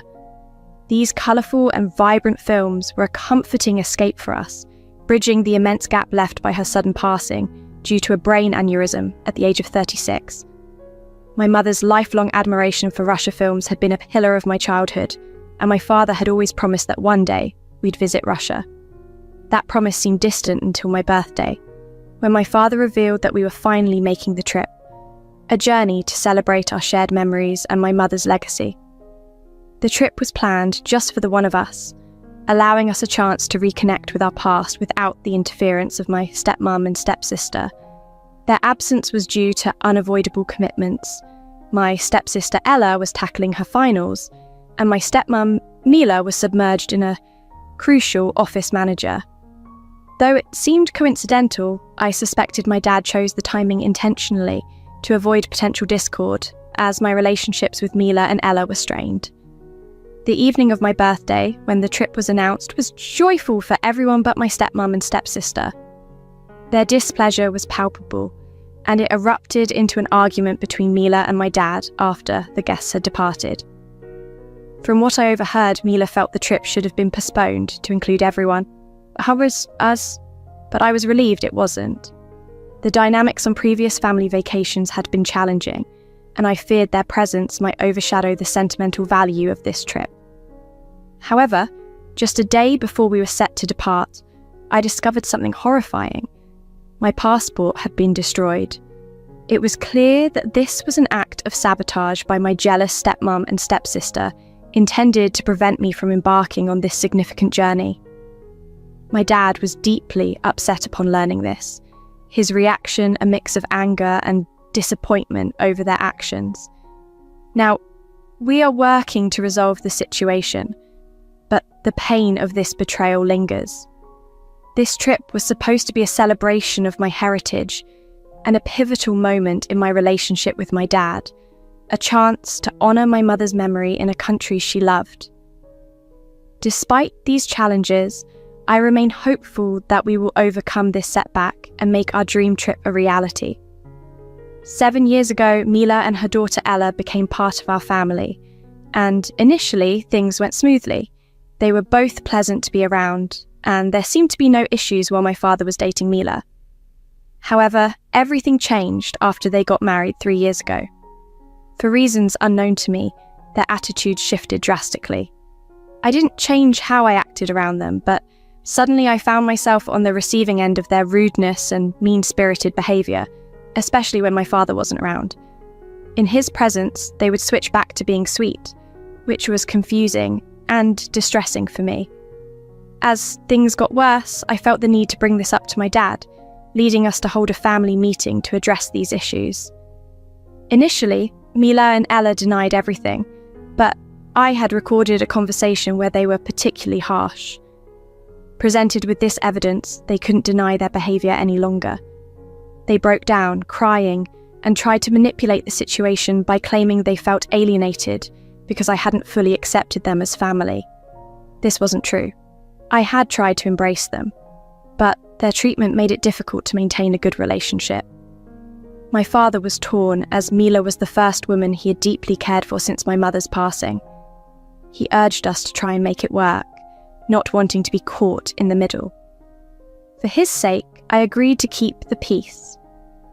After the confrontation, Mila and Ella's tactics changed. They simply ignored me when my dad wasn't around, which was oddly a relief because it meant less conflict. For the past year, we maintained a facade of a happy family for my father's sake, though the underlying issues remained unresolved. Their recent actions, sabotaging my passport before a significant trip to Russia, only confirmed their true feelings. This trip was meant to be a special experience just for my dad and me, particularly meaningful as it coincided with the anniversary of my mother's death. It was intended as a tribute to her, exploring a country she loved, which is why my dad wanted it to be just the two of us. Mila and Ella were upset about being excluded, but given our strained relationship and their preference for a different vacation style, it was for the best. They liked relaxing in the hotel while my dad and I were more adventurous, wanting to immerse ourselves in the local culture and environment, which wouldn't have been possible with them there. Despite their feelings, this arrangement mirrored their own past trips, where they opted to travel without us for short getaways. The key difference this time was the destination and duration. Russia for 15 days, which was a significant change, but in my view, a fair decision considering the circumstances. In summary, while the dynamics in our blended family remain complex, my father has promised to address these issues after our trip. For now, our focus is on making the most of our upcoming journey to Russia, honouring my mother's memory in a place she dreamed of visiting. Returning from our vacation, I was filled with excitement and anticipation. For the past couple of days, my spirits were high, and I was eagerly preparing for our trip to Russia, a place I had longed to visit.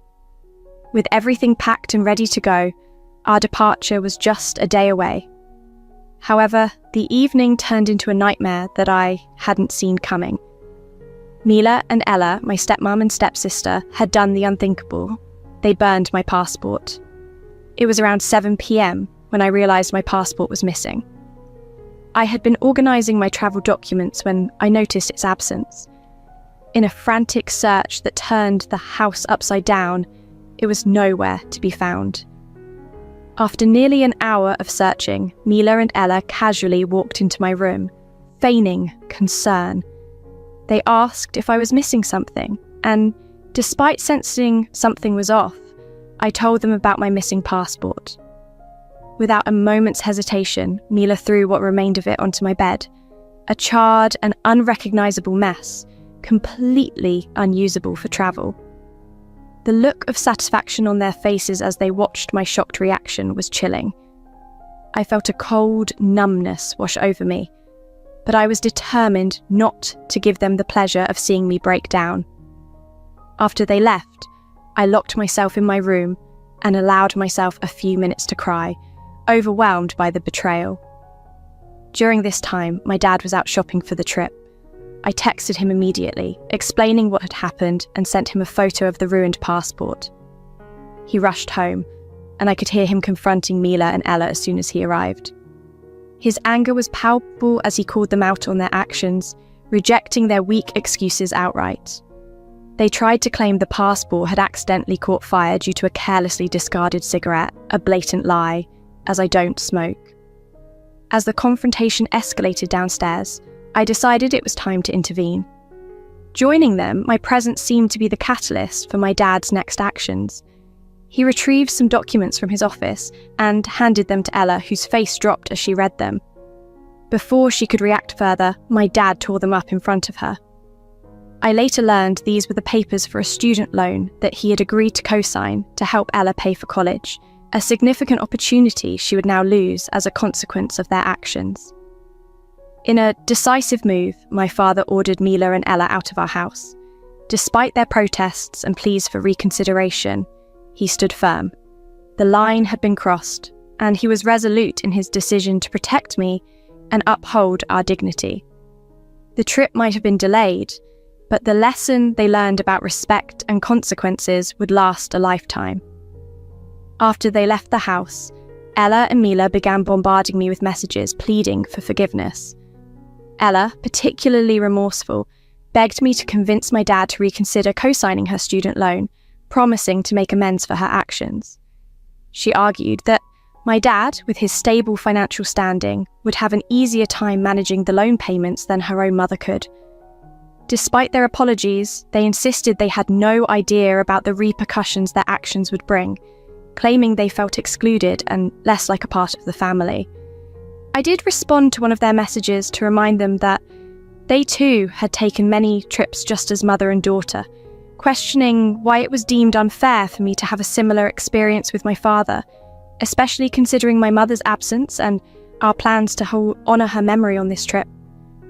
Ella's father is still in her life, albeit in a limited capacity, whereas I lost my mother years ago and this trip was meant to honour her memory. It felt unjust for Ella to ask for my help after what she did, and I firmly believed that the consequences she faced were justified, stripping her of any right to ask for forgiveness or favours from me. Yet, despite my resolve, I hesitated to block her. A part of me felt guilty, pondering whether excluding them from our 15-day trip to Russia was unfair, given that their own outings were short and local. This led me to second-guess whether our decision to go without them was as justified as I initially felt. Before this incident, we hadn't planned to involve the police as we wanted to avoid legal entanglements over what seemed like an internal family matter, though clearly malicious. As for my own life, I had taken a gap year after high school to explore my interests, particularly in journalism, and I was preparing to start college soon. Fortunately, my grandparents had set up a college fund for me, so financial concerns were not an issue on my end, unlike for Ella, whose college funding was uncertain due to differing views between her parents on financial responsibility. As it stands, my father and I were forced to cancel our trip to Russia since I no longer had a passport. Instead, we spent the day at home, revisiting old films that brought us comfort in the past, which did help lift my spirits. Based on advice from friends and a deeper reflection on my feelings, heavily influenced by the loss of my mother and the emotional turmoil it brought, I decided to block Ella and Mila. I realised that feeling sorry for them was unnecessary, and it was more important to protect my peace and focus on healing from the recent upheaval. Ultimately, this ordeal reinforced the importance of setting boundaries, and not letting guilt manipulate my decisions, especially when dealing with family dynamics complicated by unresolved grief and betrayal. Since that late-night realization, I've decided to block Mila and Ella. They've tried to reach out multiple times, but I'm not responding. They betrayed my trust, and I'm not about to let them think their constant apologies can undo the hurt they caused. They deserve the consequences of their actions. Today, something significant happened. My dad came home from work and told me he had filed for divorce. This led us to a very overdue conversation. Our last family meeting, where we tried to address the changes in Mila and Ella's behaviour after the wedding, turned out to be pointless. Rather than improving, they completely withdrew from me, which isn't how families should function. My dad confessed that he had been selfish, always putting his desires first. But he realised that staying with Mila wasn't right for any of us. Despite his feelings for her, it became clear that she didn't see me as part of her family. He suspected that she felt threatened by our close bond, fearing she and Ella would always come second to me. This might have fueled her resentment and insecurity, leading to the shift in how they treated me post-marriage. He admitted he'd ignored these signs initially because it wasn't directly harming anyone. However, after the passport incident, he couldn't overlook their behaviour anymore. We weren't acting like a family, we were just pretending, and it was time to stop. He had spoken to his lawyer and officially started the divorce proceedings that day. He apologised for the pain his choices had caused me, and we shared a long, meaningful hug. Some might question his actions, but to me, he's always been more than just a good father. Yes, he made mistakes, but he also did so much right by me. I've chosen to forgive him because the love and support he's shown outweighs his errors. I love him deeply and always will. I believe Mila was served with the divorce papers today. My father returned from work earlier than usual and has since sequestered himself in his office, occasionally raising his voice as if he's arguing with someone on the phone. I'm not sure what's unfolding, but I plan to check on him once he comes out. Whatever is happening, it's another step in reshaping our lives and hopefully moving towards a more peaceful, honest future. Ever since my dad got home from work today, he hasn't said a word, and I've been anxious about what's going on. It's been 5 days since he filed for divorce, and given his mood, I suspect Mila was served with the divorce papers today. That's the only explanation I can think of for his unusual behaviour. I haven't had any contact with Mila or Ella since I blocked them, and they haven't tried to reach out in any other way, which is probably for the best, because I still have strong feelings about the whole ordeal. We had planned to go to Russia, but now that trip will have to wait until after the divorce is finalised. With college starting in a few months, I'm not sure when we'll find the time, but I'm hopeful we'll get there eventually.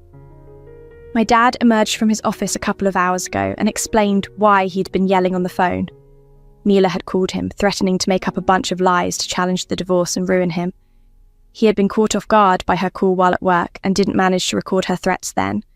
However, when he got home, he was prepared and recorded their conversation. He warned her that if she tried to defame him during the divorce, he would have evidence to counter her claims. This confrontation seemed to intimidate her. Dad thinks he's handled it well. He assured me that once the divorce is over, we're going to Russia. That's a promise he made. I'm just hoping that the divorce proceedings go smoothly without much resistance from Mila, especially since I still have proof of her and her daughter's actions against me. It's crucial that they don't escalate things further for their own sake. That the divorce was finalised a couple of weeks ago. My dad handled everything brilliantly, and Mila didn't get anything from us in the settlement, which is how it should be. We retained what's ours, and she got nothing extra despite her attempts at gaining a significant settlement, including alimony and the child support. Now, my dad and I are actively preparing for our trip to Russia. I have a new passport and everything is finally falling into place. I'm incredibly excited about the trip and just really happy about how things turned out.